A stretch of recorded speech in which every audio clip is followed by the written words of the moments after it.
All right, ladies and gentlemen, welcome back to You Know What, the Actors Lounge podcast with your co-host Shane Nicholas and his good friend Lamar Finesse and our awesome brand new guest to the show. Go ahead and introduce yourself, beautiful. I'm Chloe. This is Chloe. Chloe had an awesome idea for our episode. I'm really excited about it. Why don't you tell us what it is? Oh wow, I'm on the spot. First of all, thank you for having me on this. Hey, thanks for being here. I'm a long-time listener. Just kidding. I just found out this evening. Long-time listener. a few days ago. We just know that When he said the name, that's when I was like, oh, that's the name of the podcast. Yeah. Fantastic. I love this show. You guys are doing great. Well, thank you. My idea was the cartoons and TV shows that shaped you subconsciously to your gender identity and, you know, your little kinks whatever. of whatnot. Anything we want to do. There's a lot of undertones in kids shows that really kind of do either with horror or sexuality, where the kids wouldn't get the joke, but the parents are like, oh, that's okay, I see what you're doing. Yeah. In Samurai Jack, there was a scene where he slashes his sword to the door and goes, here's Jackie, like, you know, here's Johnny from whatever. So there's always a lot of that in cartoons, which I love. But specifically, we want to talk about, like, cartoons that, like, literally, that we look back on and like, oh my god, yeah, that really hit home for me, that really helped me kind of come out more and help me with either my sexuality or even my fetishes. Or just even the first time, whatever, sparked something or anything like that. But that's what we're talking about tonight. Mine, I'm not gonna lie, was Batman. So I thought the animated series? Yeah, the animated series. Yeah. With what's his name? Robert Kane? Bob Kane? The guy that voiced him? Oh, that voice. One reason why I liked that was because Robert Kane developed the voice that became the prime character quality for Batman, which is that dualistic voice. When he's Bruce Wayne, right? He's like, oh, I'm Bruce Wayne. And he's like, oh, I'm Batman. Right. That's that fucking guy. He was the first one to really do that. Yeah. He was. He absolutely was. 'Cause that was the first... anything voice-wise with the Detective Comics was his voice as Batman. So he was the first one to premiere it. Adam West did not do that. He was just always Adam West. But that was like the more campy. Yeah. It was. That's when Batman was super campy. Absolutely. Super 70s. Right. Intentionally campy. But for me, I don't know why. That was like the biggest turn on for me, and that really helped me like develop. Like, and really come to terms with my sexuality was seeing someone like just Batman. I don't know why, just my thing. I loved Batman being tough, being gritty, being sexually ambiguous because you don't know. He never had like a relationship with anyone. He was very internalized with his relationship. We gotta have Catwoman sometimes. Yeah. Was that hinted at, or did they actually kiss? I don't know.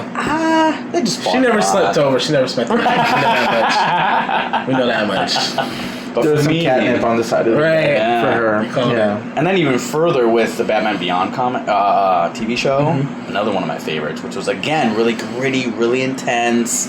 You know, really pushed the content of G to PG to almost borderline PG-13. Those two TV shows as kids for me were like, yeah, this dark, ominous, intense, arguably sexual in certain weird ways. Like for me, it was like kind of a sexual thing because I really gravitated to those people that had these secret identities. I think we can all. Oh shit! I think we can all really feel a secret identity. Like I felt like Batman when I was gay. Like I couldn't tell anyone I was Batman. Oh shit! You're deep. You know what I mean? Like I can't do that. There's no fucking way. Like hey, how's it going? I'm Batman. Like you know what I mean? Like you can't just like say hey I'm gay. Like you know what I mean? Like that's one reason why I really felt. I was born as Bruce. Everybody kept telling me you were Bruce. But bitch, I was like, nah. Right on the fucking head, man. When you realized to get older, nah. Yeah. Was that what you was hitting on? And he had black leather. I mean, come on. Right. His best friend had a whip. What the fuck? Come on. There's no way. Let me just say, they recently had a thing where it was a comic panel in the comics where it said it alluded to Batman doesn't go down on Catwoman because they're like kind of together right now. Oh my god, that was everywhere. You guys didn't know that? No. It was in a recent comic like a month or two ago. It was alluded to that he doesn't go down on her because heroes don't do that or something like that. One of the creators said in the interview. It'd be hard with the mask. Yeah, and somebody said Robin only has like the eye one, so he can go down on people. Because like somebody said, Batman's cowl, it's open mouth, and he's got these two things she could be hanging on while she's just frying his fucking face. So I was like, like, that's pretty fucking, his mask is made specifically for eating pussy or dick. And they're gonna say he'll eat pussy. I don't think Batman's eating dick. I don't think he is either. I certainly hope so. But his mask is fit for that. For just Wonder Woman, Catwoman to just cram him up all in there if they're together. That's so fucking. Yeah, somebody pointed that out on YouTube and I laughed my ass off. There's no way he didn't. Yeah, handlebars, and the mouth part is open, bitch. There's no fucking way he didn't notice that. She needs to spray it. And he covers his nose just in case he gags. Like, Exactly. So, do you ship Batman with Catwoman? Out of everybody that he's ever kind of dated, I guess them. That probably his best match. They're kind of interesting together. It's Poison Ivy for me. You think so? Ooh, I don't know. Poison Ivy all day for me. I'm getting Les from Poison Ivy though. These last few years. Did you say you're getting what? Les. I thought you said lettuce. I'm getting lettuce and broccoli from this bitch. Lesbian vibes from her. I feel like when she kisses men for the poison thing or whatever, it's like it's for her job. She's not into it. Do you think she would be more a carnivore because she likes plants? No, I actually read something. Do you think she'd be like, I can't eat lettuce, but I'm so hungry? She actually does eat plants. Like, at least in Batman the Animated Series, she was eating plants. When she and Ivy were hanging out, like, she fucking gave her that fucking plant food. But I don't know, should she eat plants? Is that, like, betraying her mission? I don't fucking know. That's what I'm saying! Yeah, that's what I'm saying. Like, right in the fucking middle. Are you an ultimate vegan, or... She could be, But if you think about it, she's, like, still giving back to the earth, so I think she circle of life bitch. Like, I feel like she would tell me that circle of life bitch, and just keep walking. Like, if I ask her that shit, like that's fair. But you ship Batman and Poison Ivy more. Yes. Why so? What do you see in them? I don't know. I just think Poison Ivy's like the ultimate female fatale of the DC. Totally. A leader, she probably intelligent, independent. She is jaded by society. Wow. She is totally super seductive. You know, real quick. You know, she was supposed to have a country accent when she originally came out. Really? But by the time decades later, when I think she came out in the '60s in the comics, but then by the time they had an animated series, was her TV cartoon debut. They just made her more sexy, classic seductive. Yeah. They dropped the southern. But yeah. I like seeing them. I like seeing Poison Ivy episodes and stuff, but I never really read too much. They're always intense episodes. But I do love that character, Poison Ivy. I do like her a lot. Uma Thurman was a good Poison Ivy. Shitty movie. Terrible movie. She was a good Poison Ivy, though. To you. I like Uma Thurman. She can't miss for me. She can't miss for me. She didn't fail, but I'm not going to say it was good. She's Beatrix Kiddo. Yeah, she's Beatrix in that Poison movie. Ivy. Yeah, she was Poison Ivy in. No, I mean but she wasn't Poison Ivy for me. Like she wasn't the Poison Ivy. Fair enough. She was a watered down Poison Ivy. Yeah, she really was. Yeah, she really was. Yeah, that's fair. So to circle back what you said about you being gay and being Batman and things like that. I don't know if it's the same, but I had a Batman moment where I don't know who I thought I was, but when I was out, and 100% Chloe living who I was, there was a time where I struggled where I don't have makeup on, I put on a wrap, and you can't really tell. Gotcha. And there was somebody at the club all the time who worked at Walmart, and I had walked up to them, and they were ringing me out, and I snuck in real quick. I said, "Hey, I don't want to scare you, but it's Chloe." They're like, "I know." For some reason, I thought it was going to be like the Bruce Wayne Batman. Right, yeah. I was going to shock the fuck out of them, like, what? You saw me without my mask. Right. I think that's the best way to deal with it, though. No, that's a good take on coming out and hiding who you are. I thought it was cool that they acted like it was normal for them, that you were still Chloe, even though you just didn't have a lot of makeup on. They just I don't know how you felt about it, but I think when you just deal with it, oh yeah, great, you're awesome, cool, whatever, doesn't matter. You know what I mean? But they were like, I mean, of course it's you. You look the same, and I'm like, oh, silly. Okay. Not a bad. I don't think that's. I hope they weren't being mean. No, they weren't being good. Good. That's fair. So, what was your discovery with Ed, and Eddie? Oh, that's ugly. Well, more of an innocent discovery. I thought Princess Jasmine was really pretty, but I thought Aladdin was kind of I don't know if I thought he was hot at the time, but I liked seeing Aladdin. Yeah. They were both actually kind of hot. All he wore was a vest and fucking parachute pants. Yeah, and I also did. Yeah, MC Hammer I pants also and remember vest. having a crush on Trini from Power Rangers because like I like Kimberly and she was cool and stuff, but I was like, guys, Trini's right here, like you know. And then so those were like two of my crushes. Trini was kind of masculine. She was like she wasn't really masculine. She was just soft spoken and just sweet and chill and just really smart. Yeah, but she was like the more, in my opinion, she was like throughout me watching the show, she was definitely a little bit more independent. She would make more decisions. She wasn't like reliant on the other Rangers. She can make decisions and work well with a team. True. She also was like the one that was trying to hook up Billy with his like on-screen crush, that one girl. You know what I mean? Like, so she had her independent, which I love seeing that when they can take any kind of something that you would think is typical and make it atypical. I like when they flip things like that, like with Poison Ivy. You know, I think that's a great example because she's strong. She was one of the main villains throughout the entire series. She was a woman. She was independent. She was intelligent, which, how often do we see that? Like, now we see it more and more, but back then, how often do you see a strong, independent, crazy, intelligent woman? Scientist woman, Yeah, so it's kind of one of those things I like seeing when someone can beat the stereotype and flip it, kind of even flip it on its head and kind of poke at it and then make it its own. I like seeing that. How old are you two? So I'm 33. I'm 30. Okay, I am 42. What? Yes, I am 42. We thought you were our age. God, no. God, no. Thank God my 30s are happy over. to be where I'm at. Well, we like where you're at. But I think the age difference, like, Power Rangers was like so much lower than me. Fair I mean, enough, like, yeah. I watched it a little bit. I was never. And I was like, what the fuck is going on? I saw the one movie in the movie theater with the ooze. Yeah, the first one. That's its only redeeming. That's its only redeeming. The quality. villain, he had charisma. He was fun. I mean, he was like an actual actor. Yeah, Yeah, he was. Yeah, I said that. Yeah, absolutely, he is. He is definitely theater film. Oh yeah. was And the other, brilliant. the Rangers were just TV actors for the most part. Yeah, they were just superstars.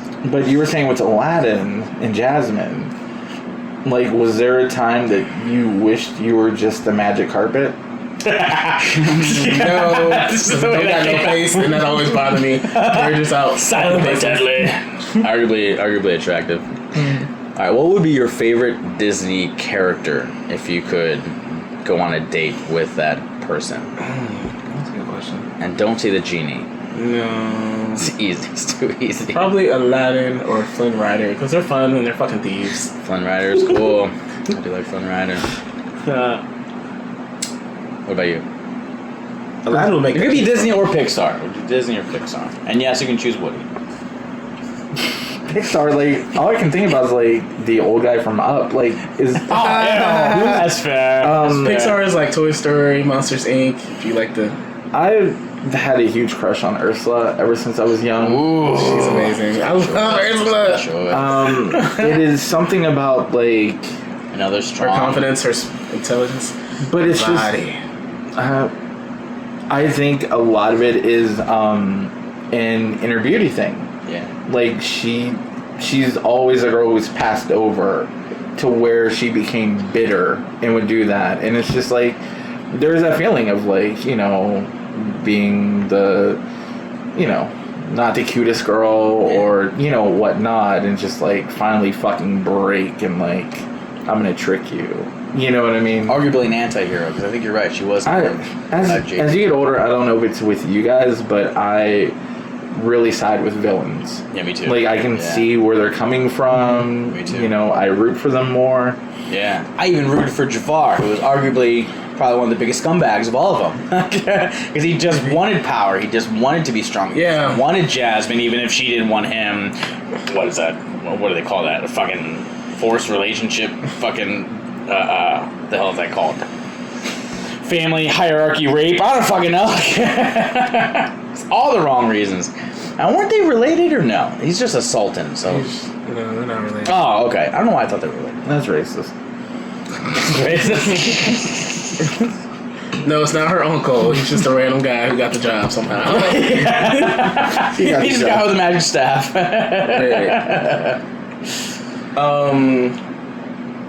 What were we talking about? We were going with the villains. You were saying that. What about Ursula?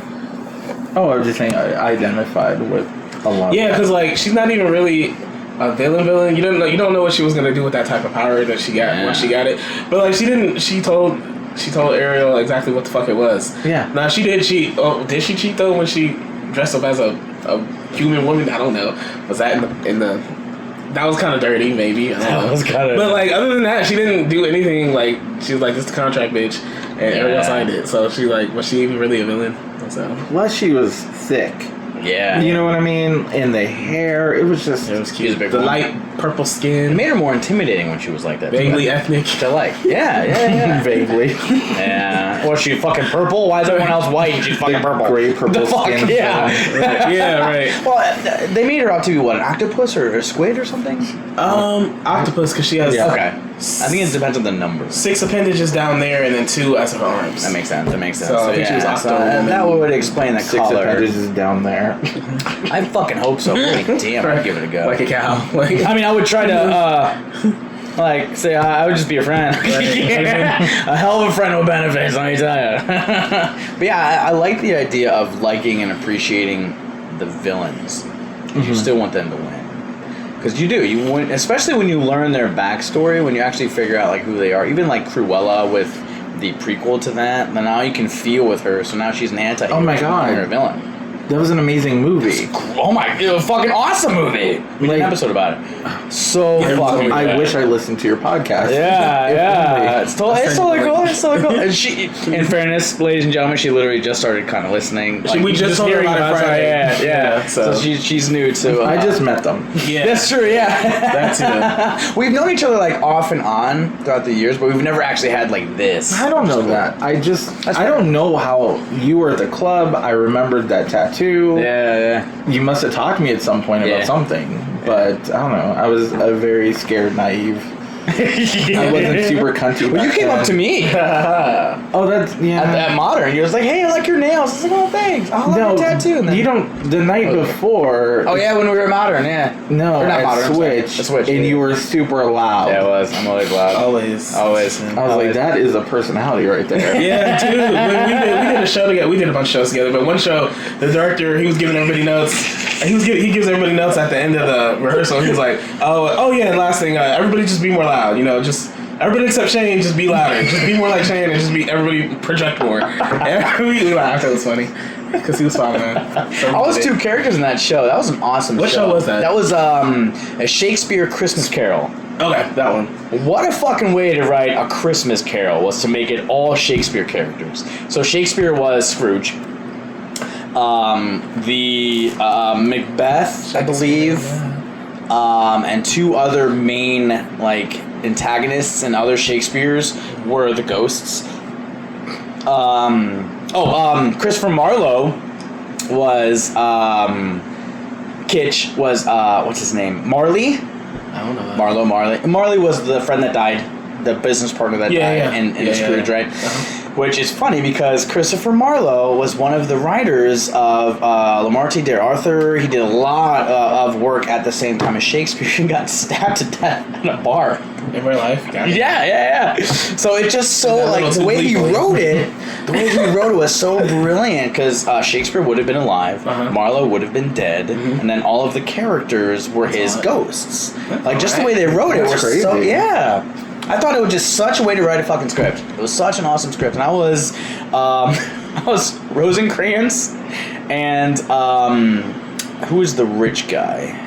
I was a rich guy. I can't remember his name, but he was a popular name during that time. It doesn't really matter, but yeah, that was a really cool show. It was, I kind of wish I still had that script because that would be an awesome fucking script to keep and do again. So when you say these characters' names, if you could just tell me who they were in the Disney version of A Christmas Carol, I will understand. So, Disney version. Scrooge obviously would be Daffy Duck. Yes. Donald Duck? Donald Duck, Or excuse me. Scrooge McDuck. Scrooge McDuck. Yeah. Blasphemy. So, his business partner, who's the ghost that tells him the ghosts are coming? Was it Goofy? I can't remember the Disney Christmas Carol. Yes, it was Goofy. So Goofy would have been Marlowe.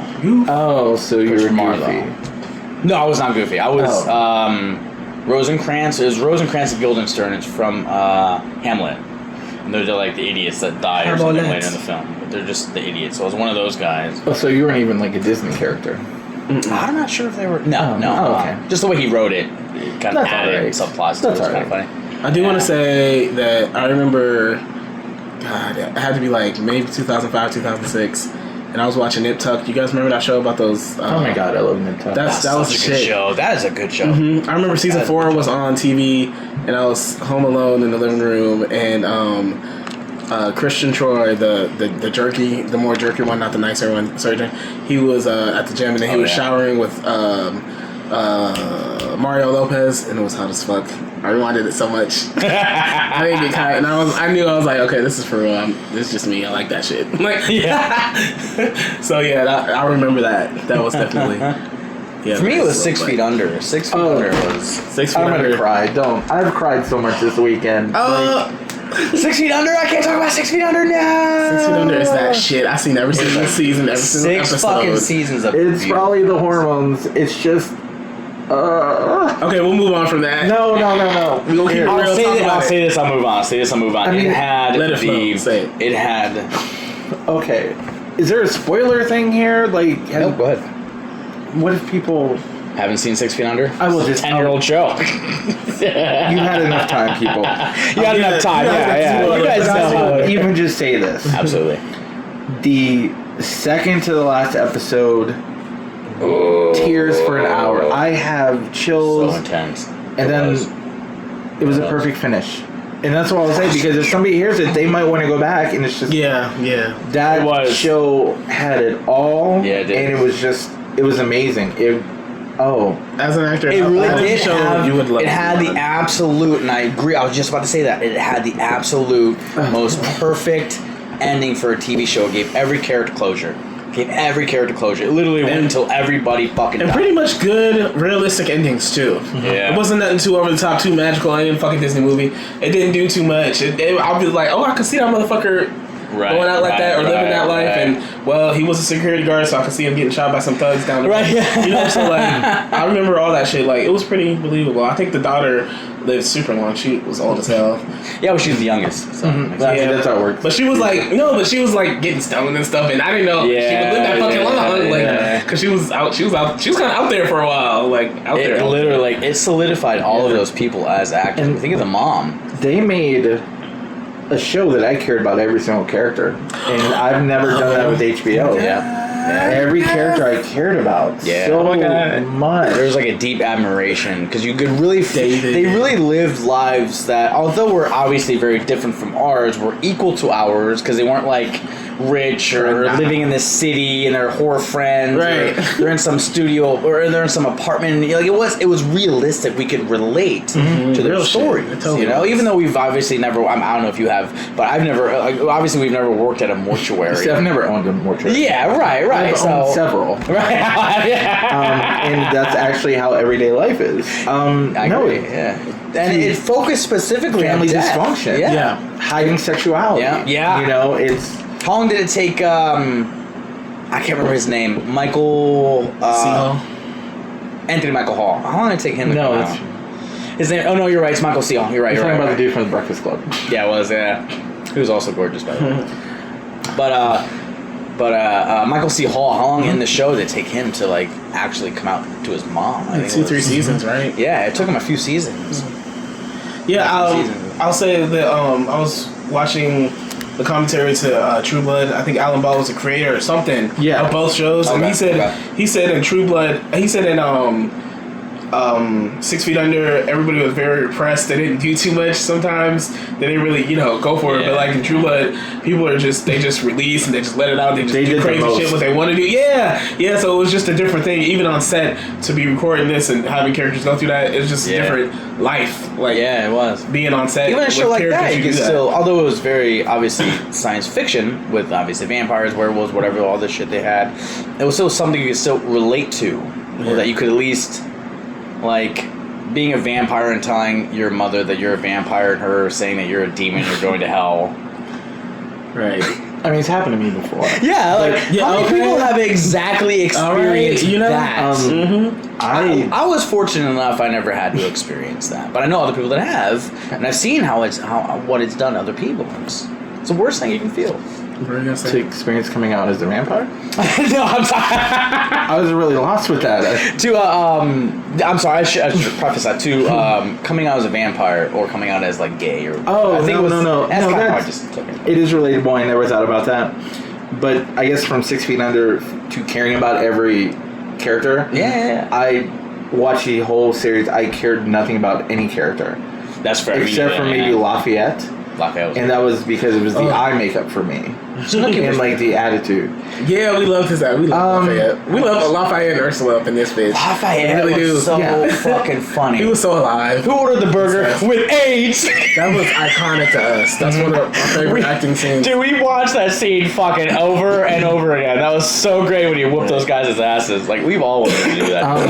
And I think Lafayette is who internally I feel like when I work at the club. Okay. That's literally who I want to be. Like, don't fuck with me. Right, because I can handle mine. With on point eyeshadow. I know I look like this, but he unfortunately, the actor that played him unfortunately died.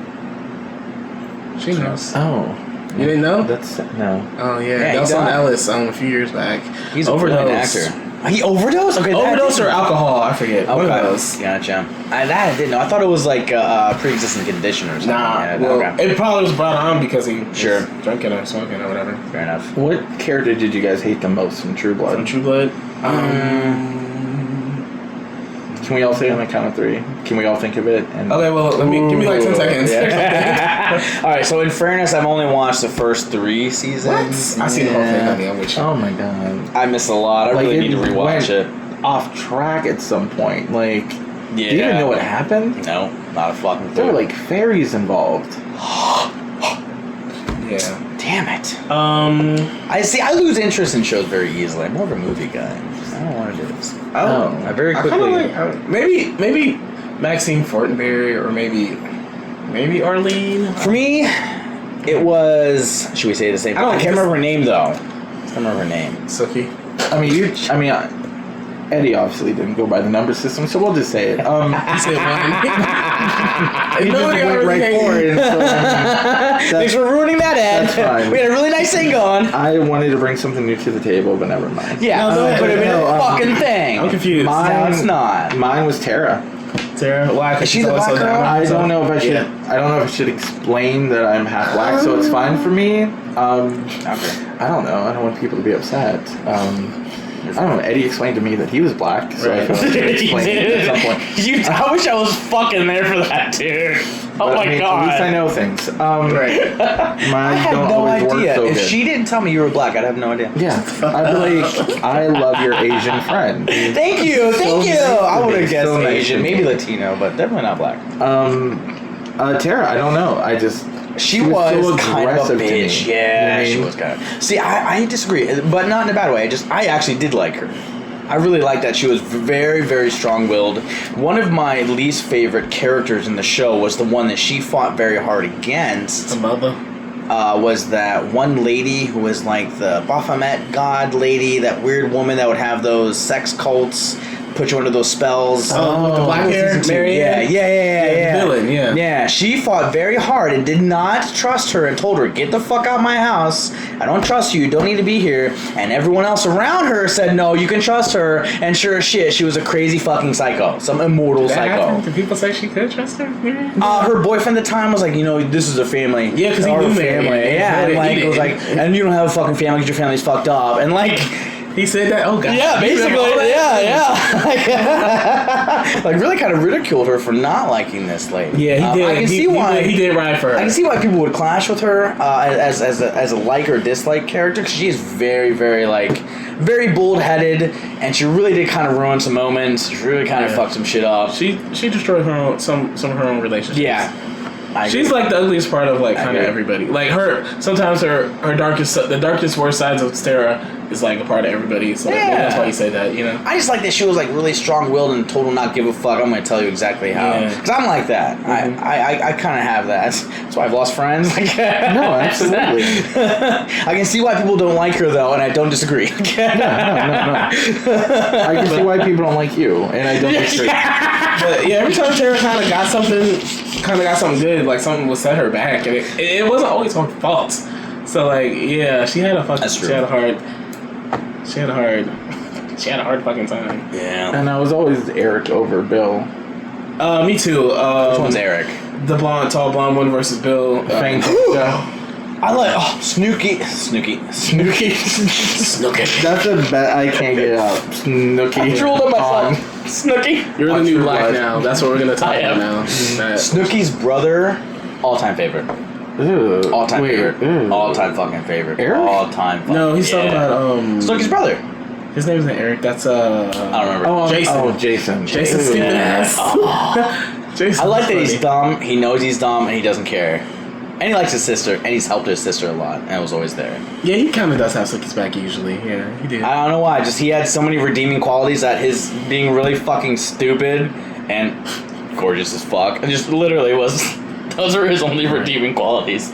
Was that he was loyal and sexy. Like for me, that was it. And that was another one of those characters. I was like, oh my god, please. Right. Like, yeah. I will say, being married at the time, and my attraction to men are on the screen. You know what I mean? Sure. Like, yeah. untouchable things because I don't want to deal with a real man in public.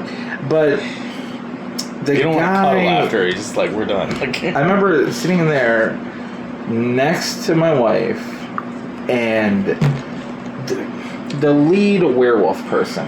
Alcide is also super hot. Was that Jason Momoa? No. God, you're racist. I'm sorry you guys had to find Jafar, Jason Momoa. Right. Strike two, bitch. You do know we're black, right? Yeah. Now I do. I'm glad you guys reminded me.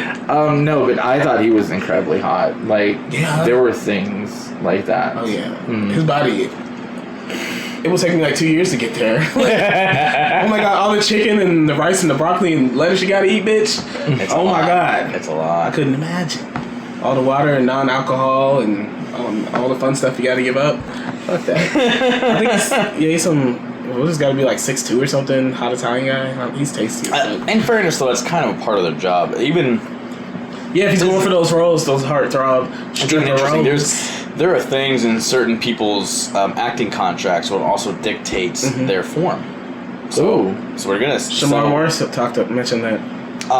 Henry Cavill from Immortals, who plays Superman, the newest Superman. He better be right. I talked about that. And when he was in Immortals, it was in his contract. He had to maintain, and it's very rare that you can have one of these. 12% body fat. Yeah, okay. An 8-pack. So he had an 8-pack. He had he had an 8-pack, which is very. You either have to have the genetics or extreme focus on diet or a mixture of the two. It's kind of how some people are going. Not that nobody can develop an 8-pack, but it's just one of those things. And they put that in his contract. They were like, during the entire time you're in Immortals, you have to be able to show your 8-pack. Oh, so for Immortals? For the movie Immortals, yeah. I don't know about other films, but at least that one. Bitch. But nowadays, Henry Cavill, you're right, yeah. Ain't that damn important? It's so funny. So, in the Joss Whedon Superman, they had to CGI... Justice League, you mean? Justice League, thank you. They had to CGI over his mustache. He was Why do you feel so good about that? Yeah. Just to roast him. I'm easy to Go ahead. They had to CGI his mustache off, and you can tell. Yeah, I know. I heard that. I thought that they CGI'd his face, and he wasn't in the movie, and they ADR'd his voice or some shit. But no, they fucking CGI'd over a mustache when he was doing. I think he was doing Uncle or something, or no, he was in. The Witcher. Was it The Witcher? No, what? No, he didn't have any facial hair. Well, I kind of did, but when he was in Ghost Protocol or some shit, Ghost Recall, Mission Impossible. Yeah, he was in Mission Impossible when he was in the Mission Impossible franchise. He had a mustache, and he's like, I gotta shave it for Superman. I'm like, no, you're not doing that. So they had to, while he was Superman, CGI over his lip. It looked fucking terrible. They removed it? Yeah, well, because if I remember right, he was in that He was in that chamber. He was regenerating his life or whatever. Okay. So his hair would have been grown out, and it would have made more sense for him to actually have hair. But DC doesn't give a fuck about the comics or logic, really. But so yeah, why would I be babyface if I've been fucking half dead, regenerate? I don't know. Whatever. With saying this, did you guys watch New Suicide Squad? Yes. I didn't see it. It's awesome. Oh, please, so please don't good. mention- please don't- It's so good. Don't say anything. I please. mean, I didn't want to spoil 6 Feet Under. I'm not going to talk about that. Okay, It yeah. happened. 6 Feet Under is too old. Typically something new. I've Spoiler. never had that much fun watching a movie. Oh my god. You thought it was that good? I'm with you. I'm really with you. Are you though? I felt young at heart again. Yeah, I felt. they did a good Watch job. this shit I mean, tonight. I'm They a did a huge good fan fucking of job. well, when James Gunn does Guardians of the Galaxy. Yeah, He's gonna do volume 3. And Yeah, that's gonna be good. that dynamic, I felt was there. Yeah. I mean, I also watched.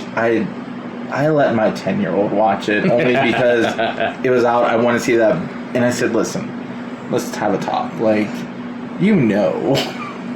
not to tell anybody you watch this, right? Yeah. But Yeah. Except our viewers. So, except now, everybody. I want to talk about it so fucking bad. That we're gonna save for another episode for sure. I wanted to do a comparison between between Suicide Squad and the Suicide Squad. It's the only difference in the name is they added the. I love those. Yeah, I liked them both too. Ew, I did not like that first one. You guys are weird. I was the only thing I didn't like about the first one was the only thing. and he's literally one of my favorite actors. How much time you got? Fresh Prince of Bel-Air is literally a show I grew up on that seriously hit home for me. A couple of different reasons that we'll get You to being later. a young black man from Philly. Yeah. Born and raised, playground, whatever. Well, I grew up in a very similar environment. But I never had a rich uncle that I lived with. That was the only difference. I actually grew up in a We all need very that. similar environment. Uncle Warbucks. But I was very disappointed with Will Smith. He was just Will Smith. I was so Nice guy disappointed. Will Smith, not a villain Will Smith. Now, I kill motherfuckers for money Will Smith. Yeah. You meet somebody like that, they're not gonna be. Now, Idris Elba was not Idris Elba. Yeah, exactly. He's an actual actor who transforms, He was really right? good. Yeah. He was really good. He transforms at anything he really, does. really good in that. Yeah, I'm not need gonna to tell you watch anything about it. We can't spoil it for you need to watch it. this I punk will. ass bitch. Dude, the night I watched it, I almost called you over. I was so tired, I almost fell asleep during it. Then I forced myself to stay up because it was so fucking good. But it was I'll watch it. intense. You did pick up. He almost invited you. Yeah, that's fine. Okay. Almost invited you. Almost. Yeah. But I said, well, he's black and gay, so. It's too late at night. I don't know how good of an idea that would be. Did you bring your vape? Oh no, you got the cookie. Did you eat the cookies? Eat the cookies. Eat them. I already had one. Like, you didn't see that? I guess. No, because you fucking ate it so fast. Wow. But, what else is going on? So I liked Fresh Prince of Bel-Air. I will talk about Fresh Prince because so Uncle Phil, did you know was gay? No. Uncle Phil came out Was he though? later in his career and said that he came out as gay. I feel like we talked about it, but okay. Then he died, unfortunately, so he's fucking dead. Literally one of my favorite actors, fucking dead. But he said a quote in I think an James episode. Avery. You should know that. James Avery, thank you. I should know that. I Really really should should. know. He would have been. He's one of those guys that you make an exception for. Like if you're not into guys like that, he's the one that I would make an exception for. Why? Because his awesome personality. Wait, who's James Avery? That's, James Avery was Uncle Phil. Who played Oh, Uncle okay, Phil. okay. It's Uncle Phil. So Uncle Phil said a quote in one of the episodes that literally rang so much for me the rest of my life. Like literally the rest of my life. I was a young kid when I saw it, and I still remember the quote to this day. His kids were arguing over who their parents loved more and appreciated more. Kind of one of those bullshit kid battles, right? So Uncle Phil puts a stop to it and he says, I like you, I love you because of this, and I love you and I like you because of this, and I don't like that you do this, and I don't like that you do that, but I love you both so much. I love you both equally, but differently. And that literally, those simple words just literally engraved in me in some way. That, like, you can love someone differently than someone else, but it doesn't mean that it's more or less. Just you love them differently. Equally, but differently. And I've always tried to live that way. I've tried to live my life to that kind of degree of understanding where you can love someone for who they are, and equally to someone else, although it's different. And I really like that kind of mentality. I like that thinking. So I kind of always tried to orientate that in my life, my career, my friendships, and my frenemies. Whatever. I just always really appreciated that. So that's really why, especially that show, because I grew up in a neighborhood like that. Not obviously in Uncle Phil's neighborhood, but in West Philadelphia. I grew up in the east side of Cleveland, where it's almost comparable, almost identical. I've been shot at, I've been stabbed, I've seen people get shot and stabbed, like at school. When I was in elementary school, not to tell you guys too much about my life, but I saw, when I was in elementary school, my teacher got stabbed with a pencil from a student. I've seen, like gang members in the area come in and, like recruit. Like, it was the weirdest, craziest thing to see as, like, an 11-year-old fucking kid. Right. You know, like, it was a predominantly poor neighborhood. It was... mostly it was a predominantly black, poor neighborhood, gang-affiliated neighborhood, and that's literally where I went to school. It's where I live. Why'd your teacher get stabbed? Yeah, what did the teacher say? They were kicking the kid out of the class. I'm just kidding. And that's fucked up. The kid stabbed him? Yeah. Like in the back. Did the teacher get the point? Yeah. Thank you, ladies and gentlemen. I certainly hope so. Until Thursday. She learned today. I have a show again at 9. Yeah, well, good. I only wanted to bring it back for that. It's like my joke about the broken pencil. Never mind, it's pointless. Oh, sounds about right. Okay. Thanks, guys. Good night. You're welcome. You can go. This episode's over. No, I'm just kidding. Fantastic. This is brought to you by Number 2 Pencil. Did people play pencils when you two were young? What is I don't know what that is. Oh my god. We played a game. We would arm wrestle. I don't know play if right this is now, what bitches. But we would arm wrestle, but we would have 2 lit cigarettes. We had 2 lit cigarettes in either end. We would play that. 2 lit cigarettes and did what? So we'd have 2 lit cigarettes in either end, and we'd arm wrestle. So it was like gay. So if you got burned, you got lost. burned? Yeah. You can actually see like some of the burns I have in my hand from doing it. Fuck's sake. East Cleveland is raw. It's a good time, man. I see the world very differently. Can I say my cartoon character? Of course, yes. Absolutely. She-Ra. She-Ra? I guess. I tried watching She-Ra, dude. I couldn't do it. The new one? The new one is fun. I told him to watch it. It is pretty good. It's pretty good. But I fell asleep during it, but it's good. Well, I'm sorry, please. I want to hear this. I think my first one was... Okay, so at 6, I knew that, like, I was a girl. You know what I mean? Like, and it was a mind fuck because I'm like, this body is not mine, and nothing made sense. But the first initial thing of, like, was Bugs Bunny. Ooh. Okay. Oh, yeah. And I didn't get that till later because at one point, Bugs Bunny would fool somebody by being a woman. Yeah. But it wasn't, like, jokey. It was, like, fucking sexy as hell. Elmer Fudd was into it. You know what I mean? Yeah. Like, and it was just, like... Yeah. But it seemed like Bugs did that a lot to where I'm like... Wow. You mean, like, in without knowing what the word was, but I was like, I feel like it's representation. You know what I mean? Like, and that is where I was like... And I felt... Something felt good and freeing, but that is also where, like... shame started because I'm like, I shouldn't be liking this because I'm not supposed to be this way. Like, that is definitely like one thing that like shaped who I was, if that makes any sense. Yeah, it does. Because I felt the exact same way. I didn't want to tell people I was gay. I wanted to be straight. I wanted to be like, I was straight but bisexual. And then after a while, I was like, I was gay as fuck. Like, you know what I mean? I mean, it is. I can't. It's so. I used to want to transition. I thought I wanted to be a woman, but the main reason why is because I wanted to be a woman because I thought it'd be easier to date men. Because then I could say, well, I'm a woman now, right? I could transition to become a woman. Oh, so it would be sexual. Normal. Yeah. To society if you. Yeah. Oh, okay. Yeah. So for me, that was where I got it. But then when you get older. For me, when I got older, I kind of grew out of it because I liked being a guy. I like being who I was. Oh, the wiener is awesome. Don't have those kinds of feelings, and then they transition. Shut the fuck up. But for me, it felt better just coming to terms with who I was. Right. Mm-hmm. Telling people this is what I am. You want a blowjob? Cool. Like like whatever. Like it's kind of that was it. That was it for me. Like. So like that was my only reason for doing it. So I didn't think that was enough of a reason. So I never really pursued it. Yeah, to really seriously consider it. It's for I'm assuming for someone like you, it's more ingrained very early on. Mm-hmm. For me, it was like middle school, high school. It was a what if thing. Which is still very early on, still very arguably a time where you can ingrain something and you can think about it later. But then after high school, I started getting older. When I started dating more casually and having more promiscuous relationships with people, for me, it didn't make sense to do it. I felt comfortable, being me. But some people aren't born comfortable in their body. So no, it's hard. Yeah, absolutely, it's a very difficult thing. Very difficult thing, especially in our community. It's a very difficult thing to.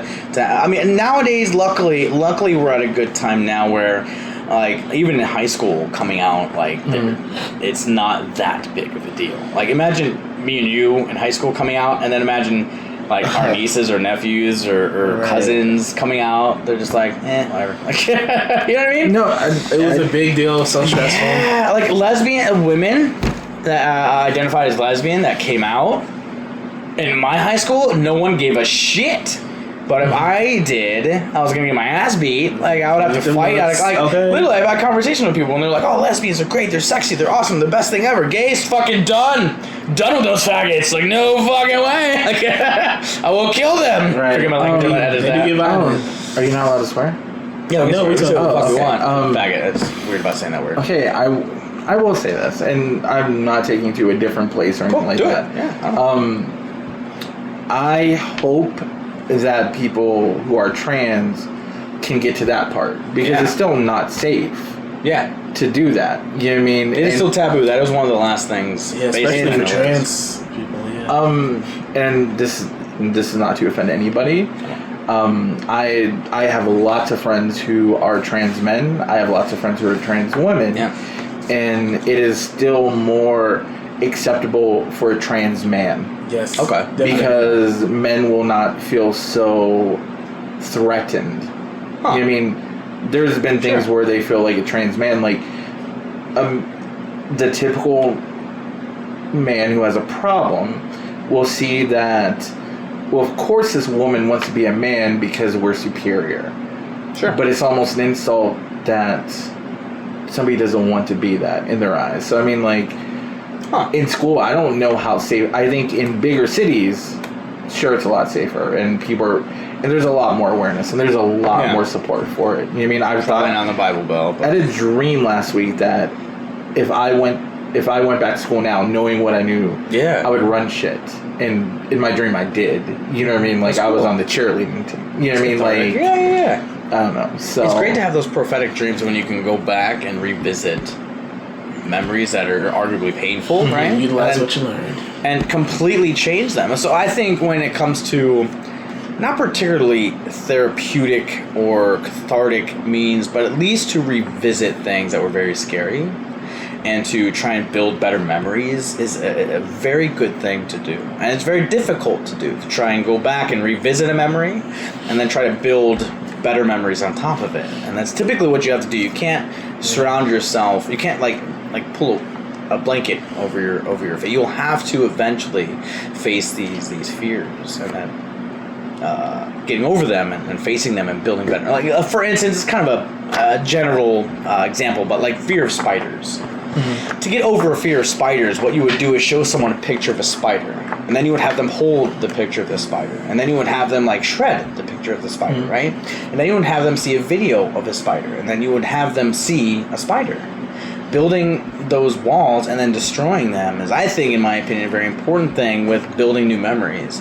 So people that were sexually assaulted, that's another thing they have to do, is they have to actually face things that were similar to their assault to get over them. You can't shroud them from it. Safe spaces don't help. They've been proven not to help, especially in therapy. Especially people that have been attacked or that have had, like, PTSD, like military guys that have PTSD. A lot of them snap and go crazy because they're not facing their fears. They're still inside of them. Mm-hmm. So that's a very important thing. I know we're kind of going way off thing, but I think it's very relative, especially in our community. I think we deal with a lot of that. We deal with a lot of PTSD. We deal with a lot of very harsh memories, being ourselves. So if you allow me to be a hippie for a second and a psychonaut with I'm in. psychedelics and whatnot. I'm in. And to me, believe that, time is a very irrelevant thing. And I do believe that there's still a version of myself when I was 6, when I was 8, when I was 10. And I feel if I really think about it and I meditate and I do mantras and stuff like that, there's this part of me that is like almost sending a message back to that person saying it is going to be okay. Yeah. Because for you, are there times when you thought about how scared you were to where you are now and you didn't know you were going to get there? For me to 100% live as a woman, to have jobs as a woman, to, to live the life and do the damn thing, versus the 6-year-old who was so scared, versus the 14-year-old who took too many pills because I was never going to get there. Yeah. It's this weird, Sandra Bullock, Keanu Reeves, the lake house where they have that. Yeah. I mentally have that mailbox in my mind where I'm like, that's intense. Dear Chloe, your shit's going to be okay. It's going to be fine. Help is on the way. Believe in yourself. And I really do believe in the hippie way that my beliefs are we are our own gods and goddesses in the universe at times. I believe that too. And we are the ones who manifest what we want. Yeah. And because when you were young, you knew this and this is what you wanted and you wanted to be accepted and you knew you deserved love. I look back and I'm like, holy shit, I manifested all this. Yeah, I manifested the I don't give a fuck attitude. My beauty is for me and it's not for you. Yeah. It is. Yeah. And, Yes. Yeah. But I've also done a lot of drugs. Where I'm with you. I'm not laughing at you, but yeah. You know what absolutely, I mean? absolutely. So, I think drugs can be cathartic. I don't think you should be dependent on it. I think we No. I definitely use mine for that.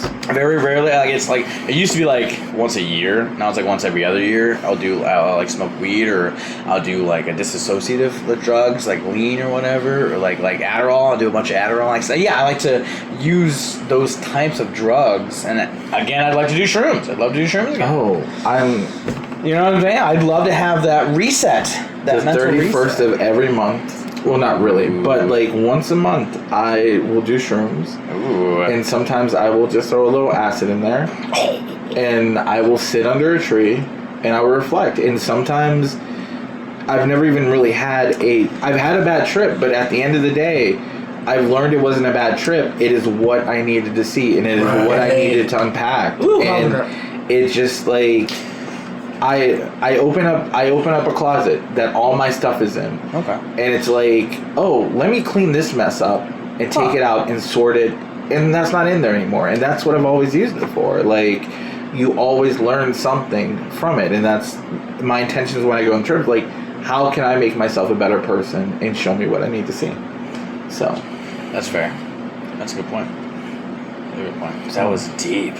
You thought my Batman comparison was fucking deep. Jesus. You unpacked a box so much you're finding Christmas presents, man. I love that ideology. I think the same way. I'm more of an agnostic atheist, but I do believe that we are our own God. When I was transitioning out... And goddesses, thank you. Thank you. I think I use God as a general term. I don't think God has a gender. I think we, as our own gods, that wouldn't have...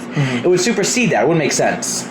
To me, it's just how I look at it. But when we talk about, when I was getting out of Christianity, I was saying that we were all... That God... Right, so when I was just beginning to transition out, you kind of have that atheist light, that Diet Coke of whatever it is. Mm-hmm. No, absolutely. Yeah, okay, I was cool. a devout Christian. Yeah, I was Baptist. I grew up Baptist. I was a sucker too. Yeah. No, but it wasn't a suck.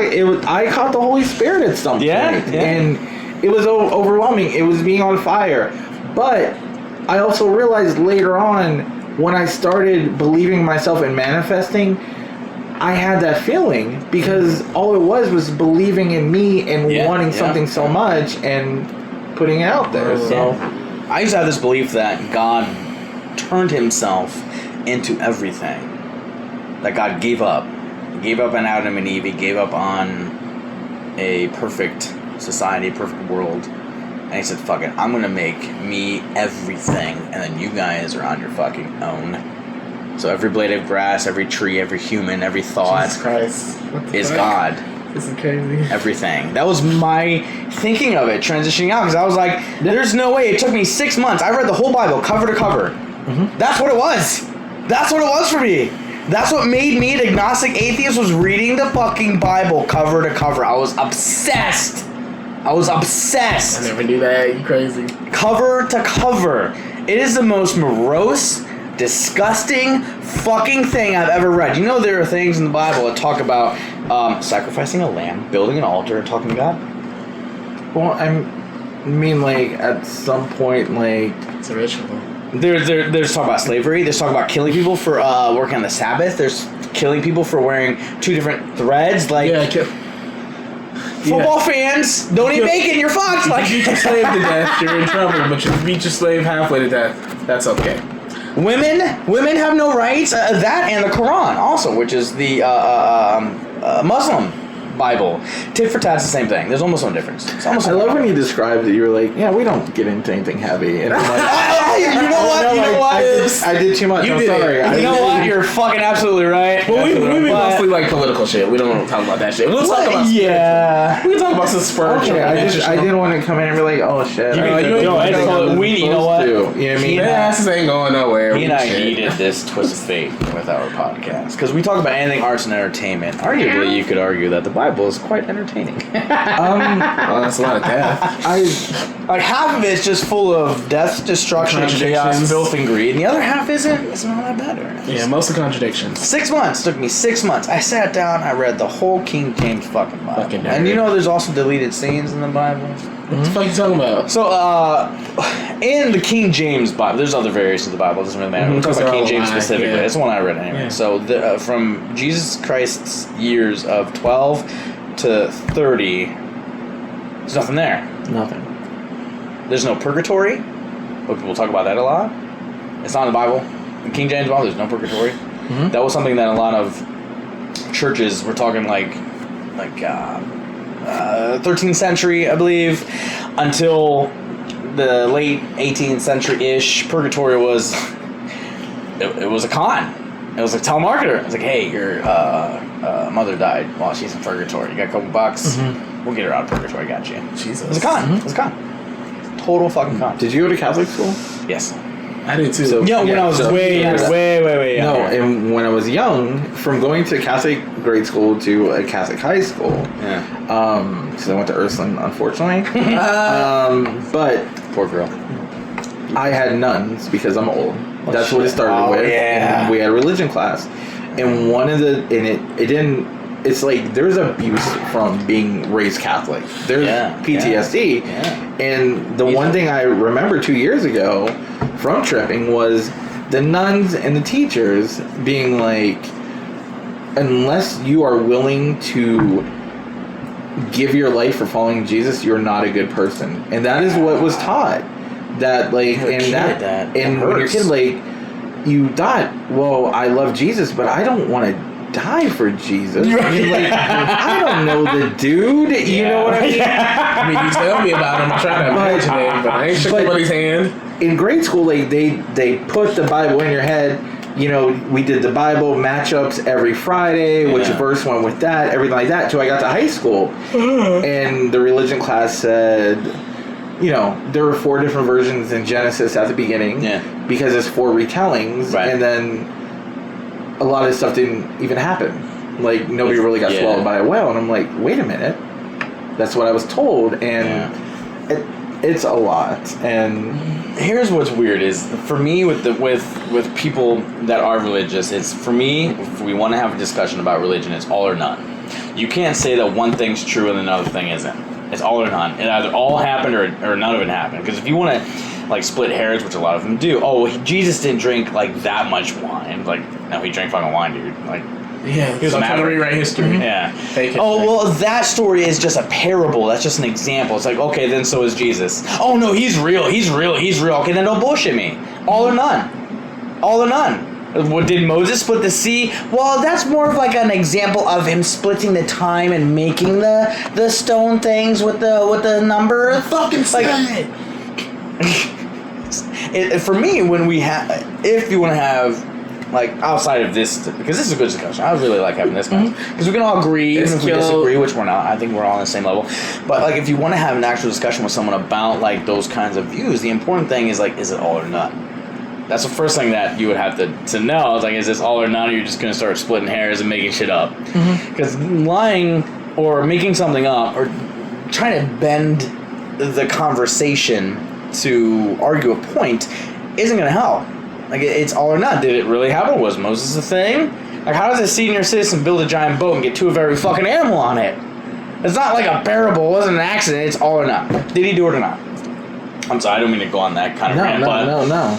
That's just how I look at it. That's just how I look at it. It's like, it's, for me, it's gotta be all or none. Gotta be all or none. Did it happen or didn't? So don't try and bullshit me with it. That's another reason why I fell so far out of it. No one can give me a straight answer. Okay.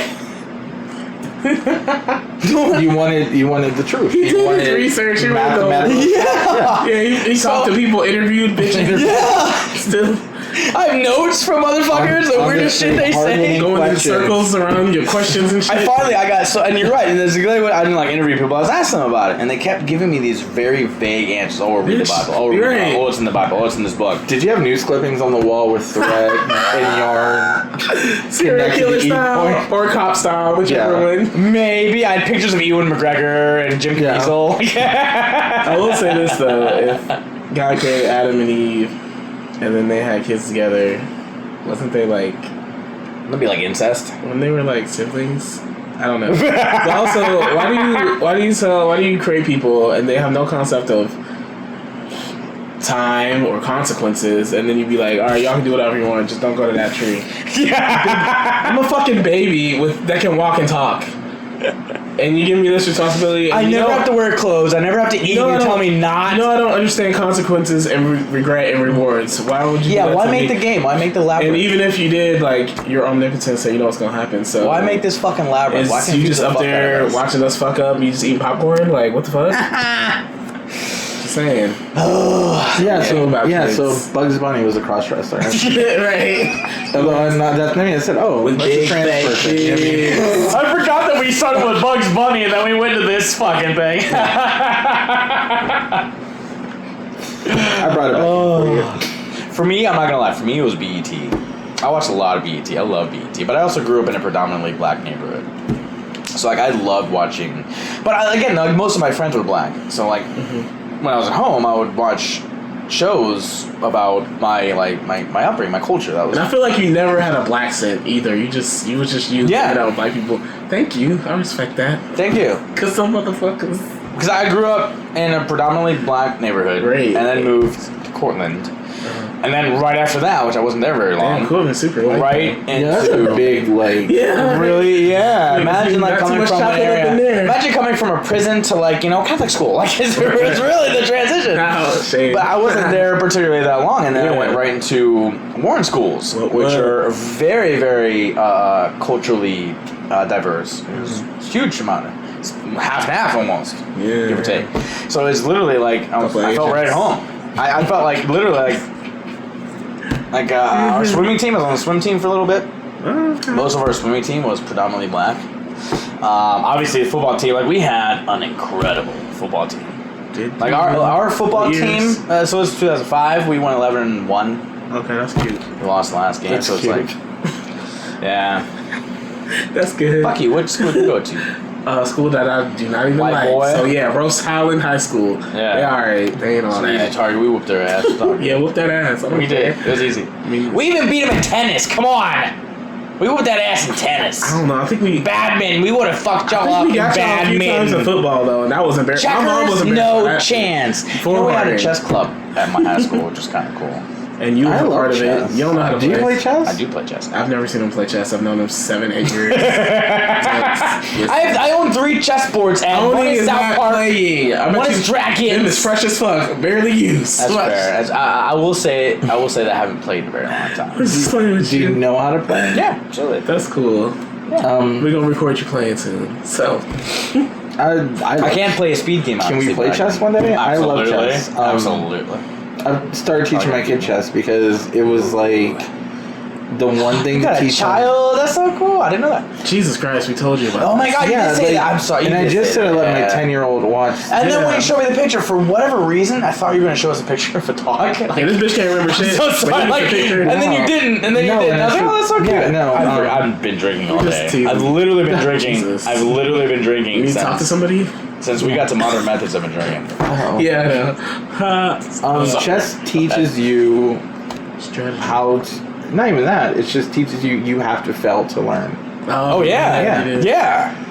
And you just naturally aren't good at something, and it teaches you to learn and think 3 steps ahead in life, and Learn. It teaches you defeat. Which don't just jump. A good example, kind of relates to chess, is Thomas Edison conducted like 1,013 failed experiments before he invented the light bulb. So it's like that kind of chess mentality where you learn failure, you learn defeat, you learn sacrifice too, right? So if you sacrifice like a pawn or even your knight to get to get a position on another piece, to get that check, to kind of put the pressure on your opponent, that teaches you that kind of sacrifice. So How many inventions? 1,013 failed experiments on the light bulb. Oh, okay. Just on the light bulb. Outside of that, no. I always wonder what like his side inventions were. Like there had to have been some crack. Yeah, things. You know what I mean? There was probably like a fleshlight. He invented the first electric-powered dildo. It was made of wood, but it splintered. So didn't And work out well. then it became steam. Right.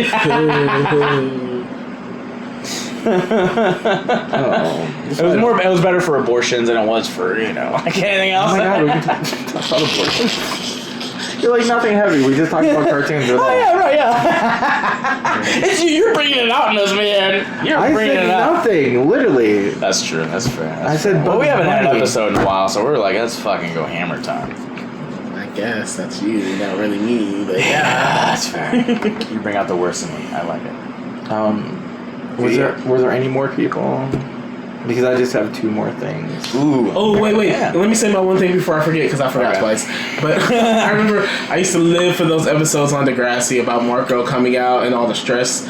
And, oh my God, like every emotion. I watched it. I never watched it. You never watched it? Oh my God, I used to live for those episodes. I really did. Daryl probably did too, if you ask him. But that was something that kind of touched on. Because any gay character episodes in any show, but especially Degrassi, that was my shit. I remember he got beat up one time by a couple of motherfuckers. Like that was sad. Holy cocksucker! Let me say the way he came out to his mom. The way he came out to his mom, she was like, "Are you going to see your friend Dylan?" And he was like, "No, why would I go see him again? It's not like he's my boyfriend." And then the mom gave him a look. She was like, She gave "I will show it to you when we close, but a bitch, please." She was like, yeah, she kind of did, and then he just came out. It was iconic. But I just want to say that because Degrassi was the shit for Marco episodes, especially in the beginning. You may go. Miss Piggy. Why? Wait, she's what? Miss Piggy was my other like. Oh, okay. Piggy? Yeah. But it was just kind of bad. She was iconic. She's iconic. Like every fucking She's a outfit, huge bitch. everything. She's so like, extra, and I love it. That's me. We all live for it. That is me. She is a couture. She is a Gucci. I don't know. You're not as rude though. Like You haven't known me that long. Well, yeah, I haven't been like roasted. Give her some time. though. Yeah, Right? some I know time. we should. I mean, when I met you, I roasted you. You just weren't in the right. Dude, we state of both mind. did. Holy shit, you're I know you fucking. did. Oh my god. I'm even surprised you talked this much. Like I didn't know how this podcast was gonna go because when I met you, it was so. You were kind of quiet. What's your favorite color? Oh, just at first. But you were high, and then like when it really kicked in, you're like, favorite color. So you said, so do you do the TV? You know what I meant? I meant like Netflix and HBO, the streaming. So I didn't know how this podcast was. I thought he was just going to talk, and you'd be like, "So do you like coloring?" And that is, but you two have like such an amazing dynamic, though. I mean, like, Thank you. Really, I work shows. really hard to force it. I'm an actor, so. So are you guys both actors? Yeah. Yeah, we've done. I've done a bunch of community theater. Like maybe about 15 shows maybe.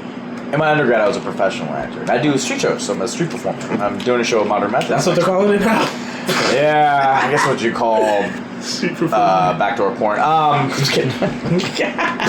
No, but I didn't want. Like, when I was in college, I was a telemarketer. Mm-hmm. I was one of those people that would call you and sell you shit. Harass the fuck out of me. Seriously, yeah. I was actually pretty good at it, but I didn't like it. It was kind of a dumb job. I didn't like jobs. I didn't want a job. So I didn't want a normal job either. And I was in college. Like, I was just starting to experiment with my brain. Literally. Mm-hmm. That's how I considered college. It was an experimentation with my brain. I wanted to learn. I wanted to grow. I wanted to fuck shit up, get drunk with my friends, do drugs, and learn. That's literally what I went to college for. Like, that was my mission. So I went there to study, like, philosophy, ethics, whatever. Studied a bunch of weird shit. And I was asked to audition for a show. And I got a really nice supporting role in Had a Gabbler, which is a Victorian-style show. And from then on, I got the bug. That's all I wanted to do. I'd never done it in high school, but I'd always been critical of movies. I always liked watching theater and being critical of what they were doing. It was hard for me to... It was difficult to convince me you were acting. When you said the bug, you mean herpes? Childish. They have penicillin for that. You'd be surprised. Yeah. But after that, then I got the acting bug. Oh, okay. So... I didn't know how to sing. Obviously, I can't sing. Obviously, I'm not a fucking dancer. I don't know how to do any of that stuff. Mm-hmm. But I wanted to beef up my resume. So I was like, well, people that are good actors typically have some kind of skill set behind it that has helped them become who they are. So with Channing Tatum, it was his dancing. With J-Lo, it was her singing. With other people, it was just their acting. Christian Bale, obviously, was just his acting talent because he's a fucking brilliant actor. But with me, I wanted it to be something unique to me, and I liked juggling, and I was doing Renaissance fair acting, so I started doing like whips and stuff, like whoosh, like those kind of things. I started doing stage combatant. When I was a young kid, we did a lot of karate, so we studied like taekwondo and kickboxing, shit like that. So it was like me being a young kid wanting to be an assassin, I guess. So I used that to cater to my acting resume, and I developed this juggling show. I was like, I can set shit on fire, and I can get drunk with my friends, and they'll pay me to do it. It's fucking great. So I did that for about 3 years. No, I mean, I can tell. I mean, honestly, thank you. To put it all on the table. Yeah, do it. I didn't know how this was going to go. Yeah. Because, the moment you hit the button, from what you're wearing right now. Yeah. I didn't think, but you hit the button to go, because if I were to hear this, I would think you were wearing something nicer. Oh, I mean, I'm not offended. No, I know what you mean. No. I mean, like, you just look like somebody's stepdad who,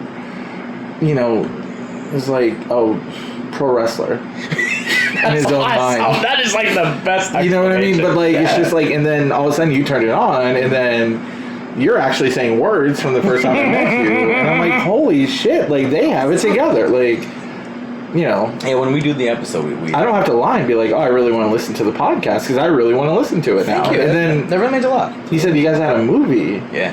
And yeah. Did we talk about that? Oh, is that not a thing? Was she a secret? No, it's not. No, it's totally a thing. It's not done. They didn't. Are you talking about Dinosaurs with Guns? Mm-hmm. It's still in post-production. 6 years ago we did this fucking thing. Somewhere in 2015, I think. Yeah, I was an assistant director. I was sexy. I was an assistant director and a producer and one of the supporting actors in it. So I actually helped fund it. So actually, I was one of the directors too, because I was studying theater. So I had theater. Not only did we watch and act, not only were me and you literally acting, but we were also doing this film. So we're like, hey, let's bring our ideas. Let's transition the film or the theater that we have been doing and put it to work in this film and see how we can kind of mesh the two, which is obviously very common. Like a lot of people so the transition with film, if you watch any Polanski movie, you'll see big theater. Oh, of course. Yeah. Because you know the transition from these big widescreens to more close-ups. So that transition is a very important part of the film community. Mm-hmm. And so transitioning theater to film is much different now, but still very prevalent. So we wanted to do that. How long did we? It took up our whole summer. We worked on fucking 4th of July. Yeah, that was stupid. Yeah, I bitched at him for it. We got in an argument about it. Yeah, rightfully so. It didn't make sense. Thank you. So the only times, and you've experienced it, the only times that I can be difficult to work with is typically when... The only time? Not the only time. Fuck off. So, most of the time that I'm difficult to work with is typically when people people are being lazy. Thank you. Or scapegoating things. I don't have a problem You guys admitting are that I'm wrong. such a couple. That's not a couple. Thanks. I kept noticing it and wiping it. Right, it was bothering me. Yeah, my bad. It was a puddle. It was a whole fucking puddle. Yeah, So don't I'm get saying- water on this pristine table. Right. It's brand new. This is Italian leather, 1,000 Egyptian cotton fiber. Yeah, like you Wood. came in like a mom, like don't put your shit on my table. Like, and I loved it. I'm so sorry to interrupt. I'm drinking booze, and my cup was on the table, and I left condensation. Also, I've not seen anybody drink booze out of a Dixie cup my whole life. Really? I'm in, yeah. He did this like last week. It's the aesthetic of what you're wearing. And I love it. Right. Thank you. I got these cups because I wanted like shot. I made. I called it the. Those are your shot cups. Yeah, because I made a mixed drink. No, they're like, gigantic. These are the smallest one. These are the smallest ones I could find where I can get a shit ton of them. So okay, well, I could have 100 cups I could fill. I mean, halfway. children use this to have water at night before they go to bed. Yeah. But this is your shot. Yeah. I'm only built like an adult. I'm a man child. I'm never here to say when somebody has a problem. Well, I made this drink for Pride Fest a couple weekends ago. Last weekend, actually. You still going? Yeah. Yeah. So last weekend. Was it last weekend? It was last That was weekend. that's because you're still drinking it. You That's don't true. know Yeah, what well, it I is. made a little bit more added to No. it. Got sneeze. I didn't really cover it.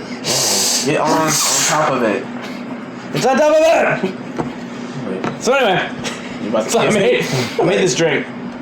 I put some time into this drink. I got fresh pineapple, fresh watermelon, cups of what is it called? Grapefruit, and then I put it all into a food processor, and then strained it to get all the pulp out of it, and then use that fresh fruit, that fresh juice, and then put that in there with fifth of rum, a Bang cotton candy flavored Bang, and then some of that Mio, like B12, not B12, but the Mio pomegranate Mio, the like most famous pomegranate Mio, and I covered it with that, and then like just a little bit of water to kind of dilute it to really mix the Mio with it For hydration. Yeah, exactly. Yeah, we want to hydrate the gays. Gotta keep them hydrated. And I called it the fruitcake stink fist. And I was giving those shots out to all the I feel like performers. you invented the like gay version of Four Loko. I did. I really did. Don't know until you try. The Four Loco, hey. Did you have fun at Pride? I had a blast at Pride. Were you at Pride? Yeah, I was there. He came. My mom came. I came. Well, I heard you came. No, I'm just kidding. I did have fun there. I did my show there. You did a show? Yeah, I did my show there. I did my fire show. At Pride? I wish I knew you guys existed, so I would have seen it. Yeah, it would have been great if you would have seen it. It would have been cool. It wasn't.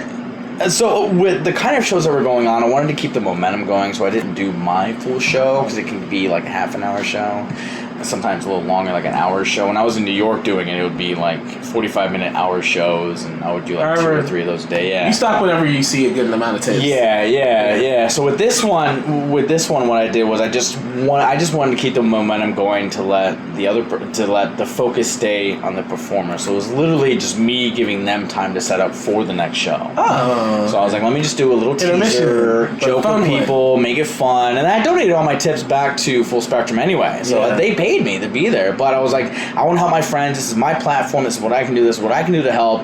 You know, all I do is I get drunk with my friends and I set shit on fire. But I want to use that to help my friends. No, the way you were. Yeah. And it was funny. Like they really You liked need to be on it. TV right now. I'd like to one day. Who knows? Whatever. I'm a patient guy.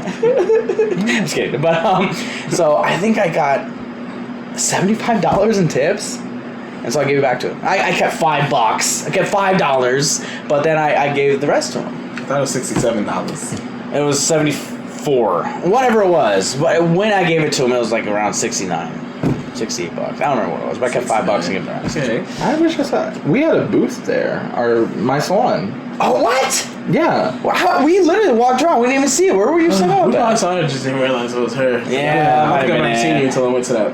Yeah. Damn it! I was wearing all pink. No, I wanted to. I think the reason I even got into doing nails was to have a safe space for people in the community. Yeah. Because I will do like a lot of people who like come out or even like cool. scared a little bit, like I will just do a pedicure for free, or just that's great. things like that, because they want to hide a little bit of color or whatnot. But like, we had a booth out there, and that's so cool. That's such a great idea.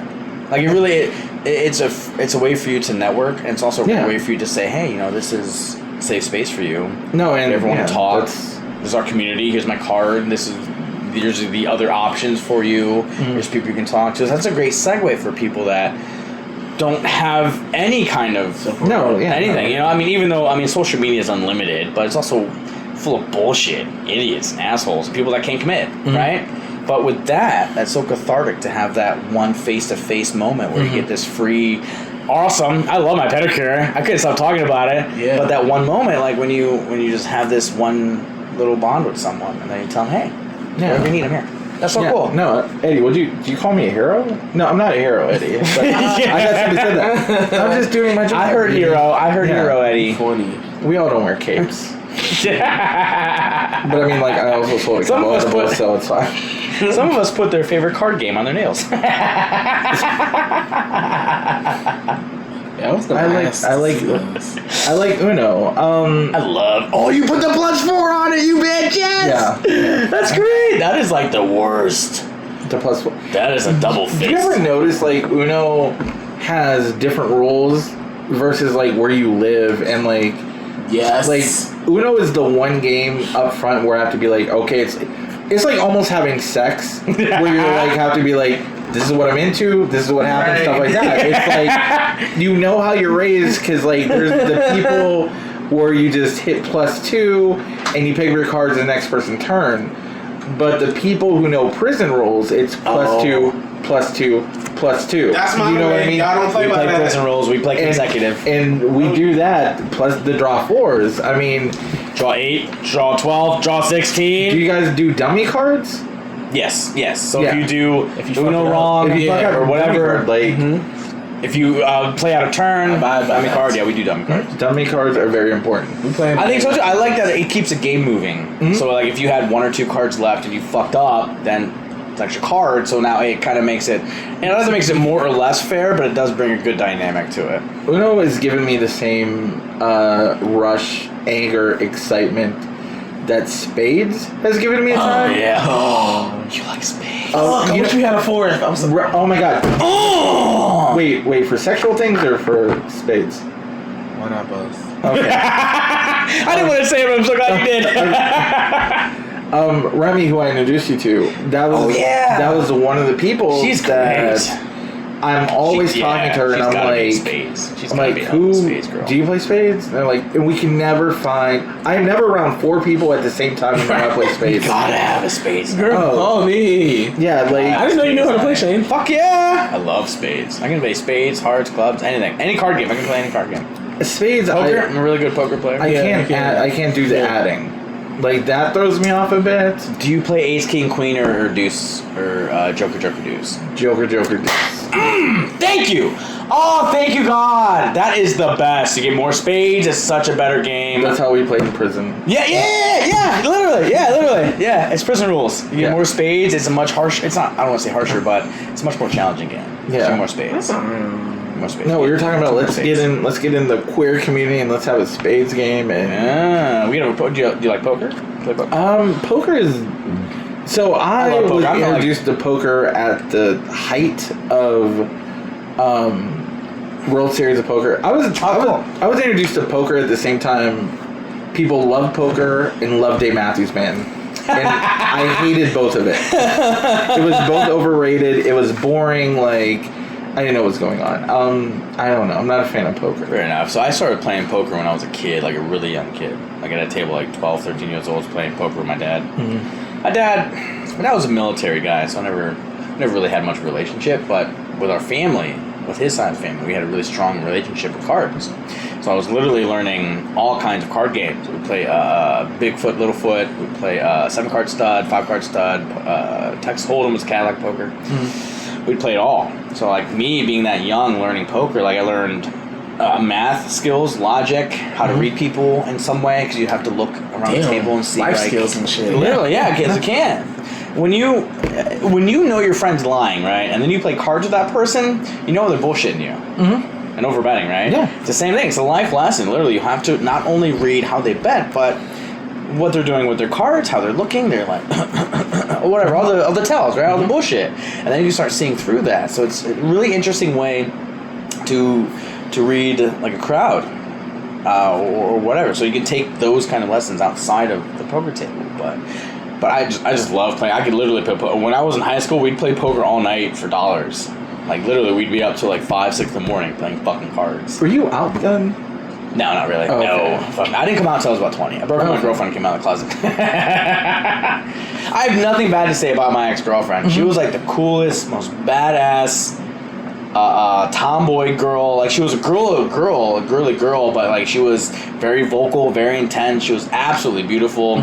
She was an absolute freak. Like she was just absolutely phenomenal. If I was straight, I'd probably still be with her today. She was just such an incredible girl. But that was for me. I love this show. That was too much. I apologize. No, you're fine. Dude, we have this one. We started a little book club, one episode book club where we talked. We talked about Mariah Carey. A one episode book club? Yeah, no, we started a book club. We had one episode so far, and one was I was talking about just kind of giving a general review of the Mariah Carey memoir that came out last year, which was amazing. And I talked about that. I didn't know anything that might be funny. Like that. I didn't know anything about Mariah Carey before that. Yeah, I had to school him. I've been in Mariah Carey since like 2015. 2015. Okay, that's cute because like I grew up when Mariah Carey like first. Yeah, I was like a year old when. I know. A year. She was born in She came out in 90. I was born in 91, so I was a year after she came out. Yeah, I bought the album from like NRM, which doesn't even exist anymore. I haven't bought a CD on cassette tape. I haven't bought a Thank you CD very since much. I was a teenager. Oh, I don't even know what's that called. I still bought CDs. Not a hit list. I think it's something different. A playlist. When you like record songs on cassette. a mixtape? Mixtape. I don't even know what that is. This is upsetting my soul that you don't even know what a mixtape was. Although I did just say exactly what it was, and that's. Have you ever made? You never made a mixtape? I've never made one. No. This. Maybe I did. You know, maybe I did once. Oh my god. But it was terrible. Are there? Do you even know the demographics who listen to you? That would like actually, or do older people listen to you? Is there anything broken down? Yeah. Oh, okay. So like, we have people in Poland that listen to us. Poland, Ohio. Yeah, we're an international. Oh wow. Hello, Poland. No, like the actual Poland, not Poland. Do you like know how much art and time went into a mixtape? Yeah. Like sitting in front of a radio, Waiting for the song. And but not only that, like even when they had the tape player and CD players, those joints. I would always start with a Beastie Boy instrumental. Okay. I would record all 90 minutes through, and then I would record the songs. So when there was that pause in between, there was a nice instrumental. There was always artwork with my cassette tapes. There was always... Okay. Yeah. There was so much work. You kids don't have that today. Nope, we don't. No work ethic. We could make a mixtape. LimeWire, and that was it. We could definitely make a fucking mixtape. We have FLVTO and other stuff and editors and That's why I like Spotify so much, because you can share a playlist with somebody. oh, that's pretty cool. Yeah, I feel like I yell at like Music. that was just exciting. I didn't know that. That's pretty cool. That's pretty cool. You can do that on YouTube too. You can like have like your playlists or your favorite videos on YouTube. So yeah, you're right though. Can I ask one cartoon question? Absolutely. I'm That's done what talking you about cartoons. Maybe like What do you think the most influential cartoon you've watched in the past 5 years is? One of the most where you like absolutely recommend it to people. that's actually a really good question. That is a really good question. Do I go first? Yes. What do you guys think? Yes. So it's Or not? It's old. I'll go first. It's an older TV show, and I've seen it actually a couple of times. It's called Lucy. Cowboy Bebop. Oh. Which is incredible. It only, as far as I know, it only did one season. One fucking season. It's my absolute favorite show. The music in it. Oh, the music alone. Yeah. Thank you.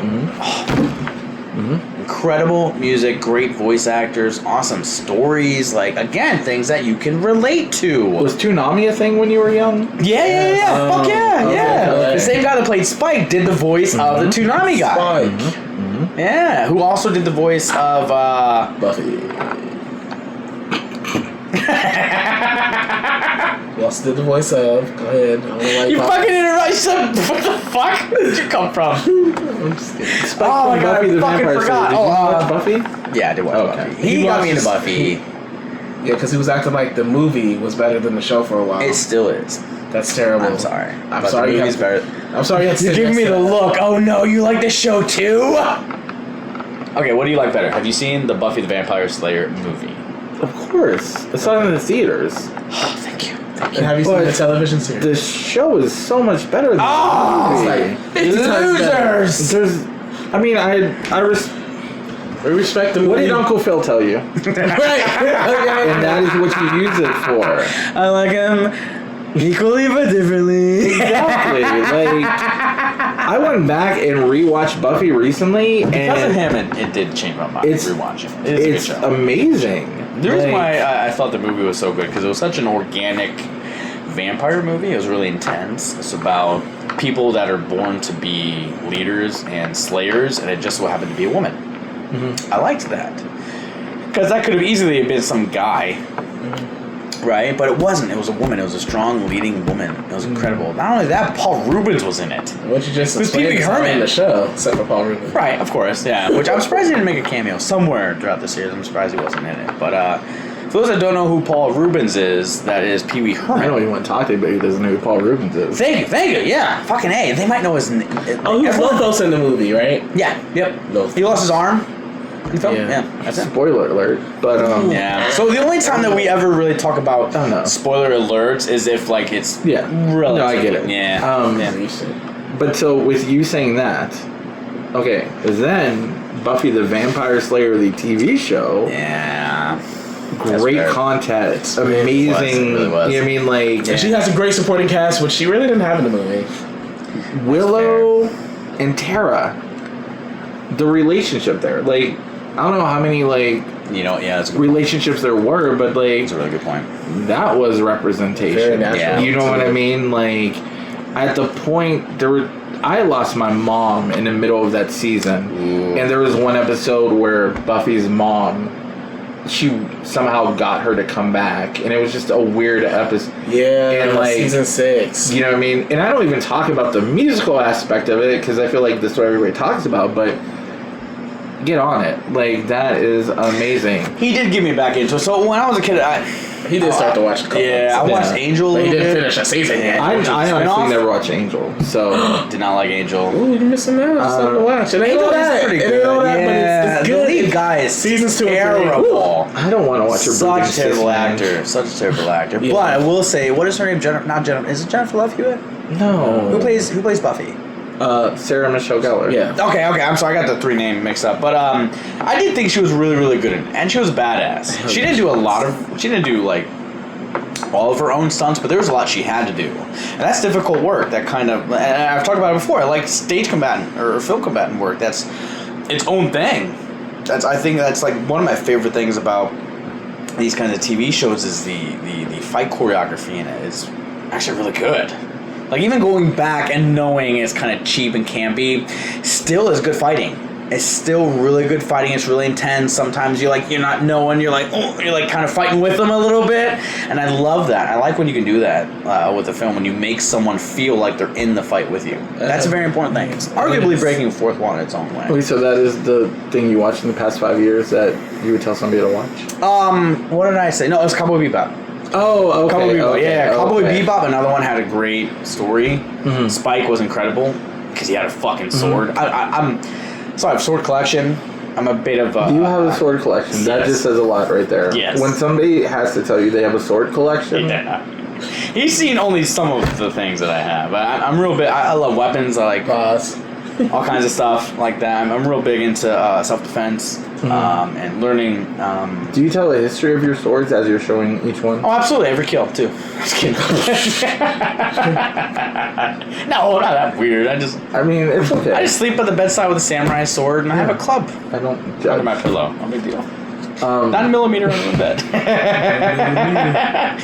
I love the fighting in that. The fighting was actually love that very, for you. very well done. No, it's For Cowboy show like Bebop that. is definitely a show where I lay in bed, I have a projector, and I just watch it, and I get high. You can do and that. I just Totally enjoy fucking it. do that. It's a total vibe, 100%. Totally fucking do that. The music, the characters. I know you know what I'm talking about. I think it was a 3-part series. Mm-hmm. The saxophonist. Yeah. You don't know. You don't know what they are. Mm-hmm. I love that. Oh my god, I love that. You had no idea. They kept it so ambiguous, and it was such a Absolutely. powerful character because you had no idea, and it kind of didn't fucking matter. Yeah. It And didn't fucking matter. collect samurai swords. Yeah. And that is what we took away from that. Swords, not just samurai swords. I like all kinds of swords. sorry. I like long swords. Yes. I would be sorry. Don't do So it. I think mine is Gravity Falls.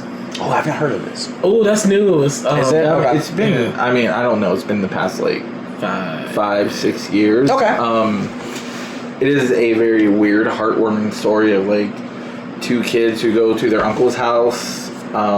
It's that owns the like campy mystery shack, and they start learning different weird things, and it has that little funny, scary element, and like a lot of like different, like there's elves and there's aliens, and then there was one episode where they went to an arcade and magically like a Street Fighter 8-bit guy was like came to life. You know what I mean? But Holy there was shit. so much like That's great. each episode led into the other one. Okay. To where like, and they did 2 seasons of it, and he ended it. It was a perfect ending. Like Yeah. I love something that ends well. Yeah. There was, Strong finish. and more characters got involved to where like at the end of the episode I cried over a show. I don't know who it was meant for, but it was one of those shows for all ages. And then my kids started watching it because I have a kid, in case you didn't know. And So it's a real kid. my Not kid like a dog. dog. Okay. Yeah, but like at one point, like we both cried watching that, and like I think to be a parent and have your kid cry over a fandom with you Yeah. is like the real bonding. Okay. Yeah. Bet. Gravity Falls, and it's voiced by John Ritter's kid. Does the voice for Dipper. That's even more sad because he's fucking dead. John Ritter's dead. Wait, no, I'm sorry. I'm thinking. John Ritter is dead. That's Yeah. The son is still alive though. Right, yeah. Yeah. That's even more sad because I'm sorry. It's more sad because their father. Yeah, I run a Three's Company message board. I understand. Oh, cool. No, I don't. I fucking believed you guys. I was so into that shit. Oh my god, Shit. that's try, so try playing cool. poker with me. But the girl who plays Bob's Burgers, Louise, she Okay. voices Mabel. Oh, yeah. It's an amazing That's John show. Ritter's daughter. That's Gravity Falls. No, John Ritter's son. What the Her fuck son? is wrong with Oh, I'm you? sorry. I was thinking of the other girl. Yeah, no, it's definitely. I was thinking of the other person. It's definitely a show that is worth investing your time in. It's a wonderful ride. It's You Netflix, feel right? good. It's like the Goonies of like it has that aspect to it. You know what I mean? Like that's I'm in. 13-year-old summer full of I'm mystery. What are you gonna find out? So, I'm in. I'm fucking in. do you have one? I would probably have to say. I was thinking of some, but I'd say maybe Drawn Together. Is the show over? Yeah. It got canceled after the fucking second, third, whatever fucking season. I've only seen like previews. gosh. Was it that show good? my shit. Yeah, especially season 2, one of the funniest things on television, in my fucking opinion, ever. Like, that season 2 killed it. But that was my answer. I learned a lot of sexual things, even things I'm not into, like what a necrophiliac is, necromaniac, whatever the word Have is. sex with dead people, yeah. Yeah, I know. And I don't know that the because superhero knockoff character was always doing that. It was so nasty. Was it Betty Boop looking one? No. Yeah, it was Betty Boop looking Oh, one. okay. She was outrageous. I love that Funny she as like. fuck. I just thought it was funny, like how they made fun of everything. They made fun of Zelda and made him a gay character. They made fun of Superman. His name is I Link. think I did watch the Link. show. Is his name Link? Yeah, we can watch that episode. No tonight. fucking way they named him Link. I just forgot. I believe you. No, his name is Xander. Xander. That's You right, said that's Zelda, and Link is Yeah. the character that they. Well, the game is Zelda. The game is called Zelda.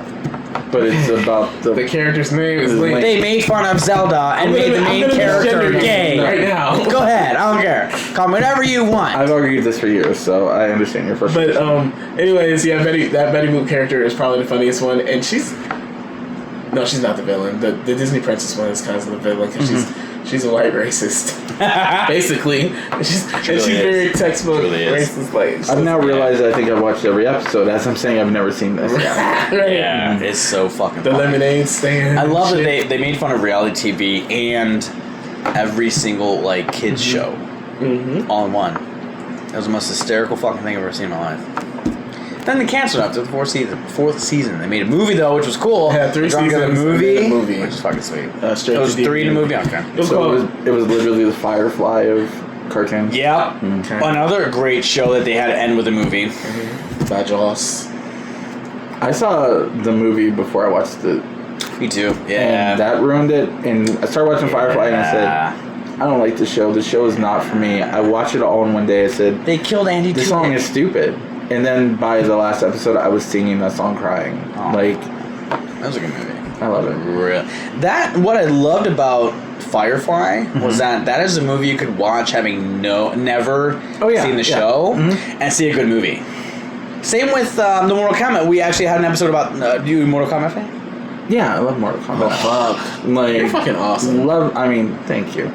But like, I love Mortal Kombat. Like, I grew up on that shit. Like, nobody can see me in Mortal Kombat 3. That is the only game that I put hands on Deception? people. You got no chance. No chance. I'm not a lady. That is literally the one game you will really find out what's in my pants because I will whip somebody's ass in.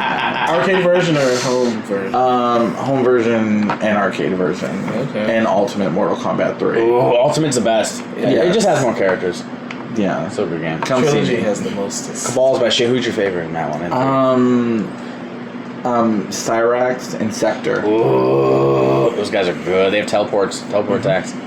But we did an episode about the movie, and I forgot where I was going with that. But what were we talking about? Drawn Together? How it ended? Yeah. We were talking about how it related to my feelings, and my answer was Drawn Together. Because it's so awesome. But we did an episode about Mortal Kombat, and we talked about the movie. The sequel. You've seen other movies. First movie, awesome. The first movie, they did a great job with having the content and pushing it. The second movie, they pulled it way back and then added a bunch of fucking characters. Didn't make any sense. It was fucking terrible. The most recent film, they pushed that bitch all the way to a hard R. It was brilliant. That's what Mortal Kombat is. That's what it was. That's what it was built on. Was this most recent movie. And I thought they finally fucking got it. They finally figured it out. They figured the bitch out. They figured out that this is going to be something people are going to want to see a lot of blood with. They're going to want to hear a lot of intense language. And they're going to want intense characters. They're going to want to see the characters. So, comparing Drawn Together to Mortal Kombat is the Easter eggs, right? So, like, Superman, Wonder Woman, the Xander character, Zelda, Link, whatever. And then in the Mortal Kombat movie, how they had all the Easter eggs, like Kung Lao's fatality. Thank you. When Liu Kang does his dragon fatality, how what's his name, Kano? What's a funny, intense prick that rips someone's heart out? Classic. They had all the classic Easter eggs. Another movie compared to Firefly that if you had no experience with the Mortal Kombat realm could see this movie and be like, that's good, that's cool, that's intense, and then playing the games, you're like, oh, that was in the movie. Absolutely, yeah. No, it reminds you of your childhood. Love that. I like when they can do that, when they can make great content where you don't have to be a fan. I like when they do that. They did it with Firefly. They did that with Cruella. They did that with the Tarzan movie. Brokeback Mountain, of course. Yeah. Anyone can relate to those. Have you even seen that? Being a gay man, is that like literally one of the things you watch?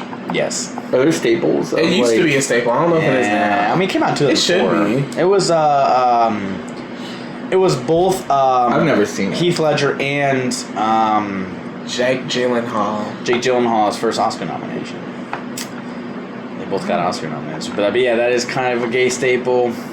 I think it is because everyone I talk to that's gay has seen it. Okay. All right. And we talk about it. It's a fair question. Because it's normally like a myth. You know what I mean? It's or not a myth, but like an urban legend. Like, oh, where you're gay, you've seen Brokeback Mountain. Well, I'm pretty fucking gay and I love that movie.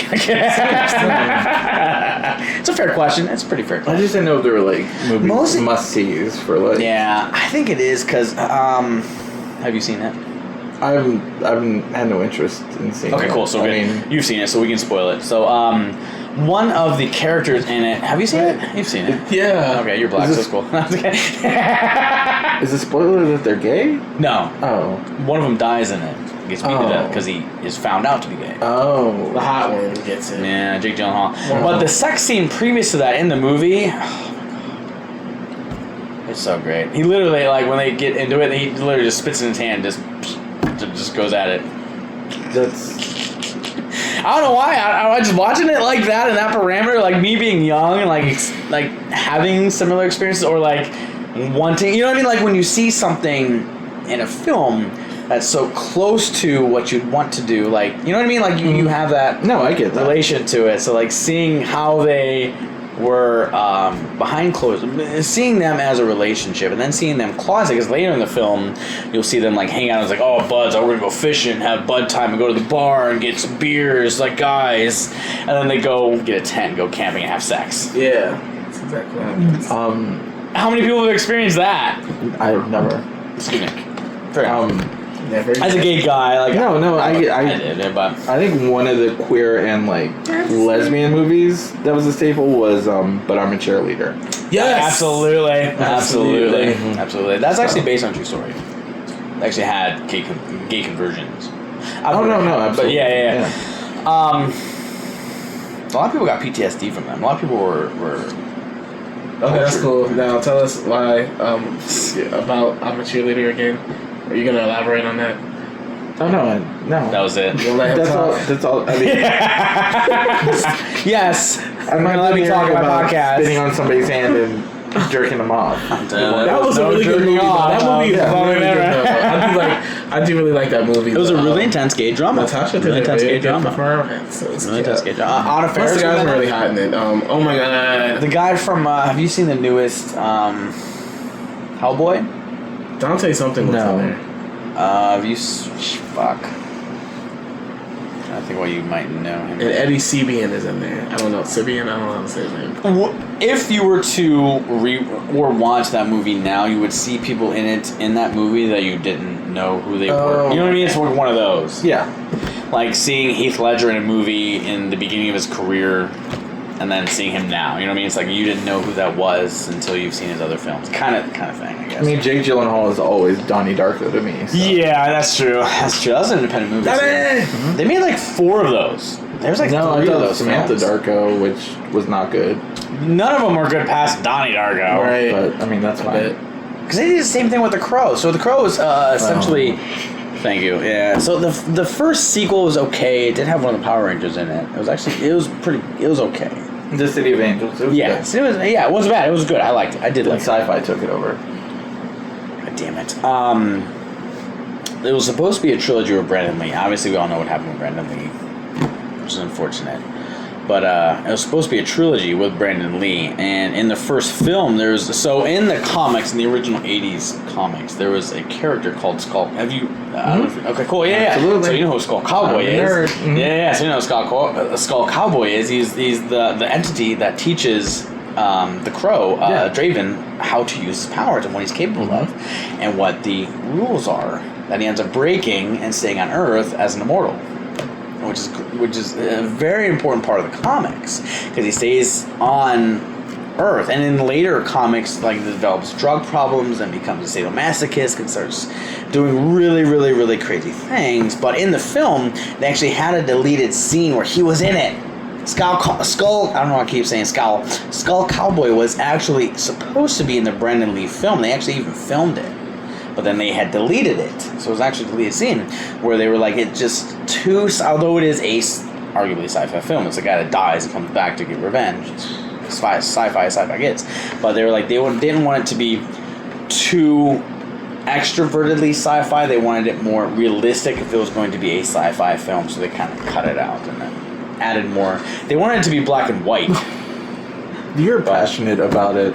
Like, you were somebody who was, like, passionate about samurai swords and will tell me why, like, Enter the Dragon was one of the best movies. and you will talk about, like, how Bruce Lee had, like, that 3-inch punch or something like that. And 4-inch punch. Only because I've met so many dudes who are like, have you seen Enter the Dragon? Like, when there was a stint where I would try to date guys, and like I dated someone who liked BruceLee, and I had to watch the movies, and then I was like, no, I don't have Bruce Lee ruined me for dating guys, because among other things, I'm sure, but damn it, Bruce Lee, the only reason. Yeah, but no, you're a special breed. You're a special breed. Yes, he is special. When I start studying something, it's weird to me. I've always become obsessed. Yes, and that's a good trait the serial killers have. What's your actual sign? I'm a Libra. Oh, okay. Oh, I know, right? Wait, what do you do? Cap all day. Oh, that's right. We're Capricorn. My brother's a Capricorn. Yeah. We mentioned this. Did you? When did you tell me you were a Capricorn? What else are you hiding from me? Oh, okay. What else are you hiding from me? As long as we're all not Geminis. Sorry, Geminis. I'm just kidding. You're fine. I'm trying to think who was a Gemini. What's Daryl? Daryl's May 27th. That's Taurus. He's a Taurus-ass bitch. So Libras, what's interesting is that we are the only inanimate object. And we're the only signs that get along with each other. Oh. So like Libras get along with Libras more often than not. And we're the only sign. Absolutely. We're the only sign that's in everything else, like a fish or a person or something. Mm-hmm. We're the only one that's just with scales. Yeah. So like an object. It was kind of cool. Very really balanced. Cool about you. Thank you. Very balanced. And that quote I talked about equally but differently. Mm-hmm. How that resonates so well with me also kind of contributes, I think, to my sign. You're like a one-man show, and that's what I love. Thank you. Excuse me. I like you. What's your name again? E-D-S. Oh, what's funny is Cowboy Bebop. There's a dog out there named Ed. There is. Damn it. No, don't feel bad, because every time I tell somebody my name's Chloe, they're like, oh, my cat is named Chloe. Ew. Yeah, so. Why do people name their cats Chloe? Chloe's a nice name. I don't know why people have cats, but I mean, that's fine. I love cats, but I would not name a cat Chloe. They're cute, but they make me sneeze a little sometimes. It's not a weird name. It's just a weird name for a cat. How many cats are named Chloe? Mm-hmm. It's like an unusually common name for a cat. Oh, it's Chloe. You're offending probably some of your listeners who have a... Good. I hope you assholes that have cats named Chloe... I hope those cats fall and don't land on their feet. Wow. Will people actually like listen this long to your podcast? Yeah. Oh, absolutely. It's amazing. They do. If they don't, they don't. You have the listening power for that. Yeah. I think a lot of it is just we kind of keep the conversation moving. So like a lot of people that commute listen to podcasts just to listen to something, even if they're not really paying attention. Do they like respond? Like send messages and stuff? We had one recently. Favorite our podcast, like we try and shout people. We haven't had really many recently, so we were building quite a. Now, like our followers have lessened because we've been less consistent. Mm-hmm. But when we were getting like a lot of people following, liking, whatever. So we, as we started, what the fuck are you laughing at? So as we were like rebuilding, right, our podcast, we would shout people out. What the fuck is that? No, nothing. I mean, I feel like for you to come back, this is a huge one. You have. Yeah, I think so. It's 2 hours on longest episode. We're talking about the longest episode. Cartoon dicks and shit. Cartoon dicks. Those are the best. Talking about dicks. religion. Best dicks. Yeah, we literally did talk about everything. You have a trans woman on here. You can use all those hashtags. Yeah, you might. You're welcome. Yeah, it really enjoy my brand. I will. Thank you for coming. I wish we could have you back again, but I'm just kidding. Fantastic. I wish we could do this again, but I'm just kidding. That's fine. I'll start my own again where we don't offend people who have cats named Chloe. It's a stupid name for a cat. It doesn't make sense. Any final words around the table? Yeah, I think we can end it here. This has been great. This has been very cathartic for me in so many ways. I wish we could do more guests more often. I'm so glad that you were like our most recent guest. We haven't had guests in forever. But we definitely need to do it more and more. So next, we're going to do a Friday the 13th episode. After that, yeah, we're totally going to do that. that's next week. I'm fucking in. We're doing it sometime later in August. We're doing an episode with Dirt Nap, which is an incredible local band. I'm very excited about that one. We're going to be doing at Nexus Sound Studio. And we're actually going to have a filmed live band. We're actually going to be filming. It's going to be at the studio. Actually, if you want, you can come. That'd be cool. Oh my god. They're going to be doing a live show, which is going to be great. We're going to be getting fucked up with a local band named Dirt Nap. They do such great local music. This Are is they gonna be at Nexus potheads?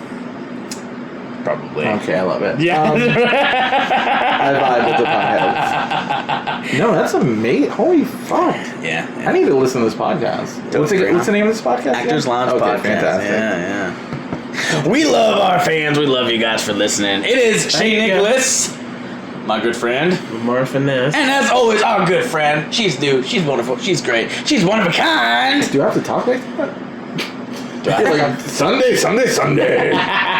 Chloe. Yes. Thank you. Yes, I do, Chloe. Closer. This is my Batman Chloe voice. on the low. This is my Batman voice. He said, oh, that's a cool name. That should be your Twitter handle. What is it? Closer? I used to want to have a prank show where I could be like, "Oh, Chloe, you didn't." Stupid. Thank you. There's nothing I like about you right now. Nothing I like about you right now. But it has been a pleasure. This is our longest episode. We will see you guys next week for our Friday the fucking 13th. Love you. Ow, that fucking hurt. Episode. Come on back, bitches. We'll see you soon. Enjoy the outro music. Bye. Bye.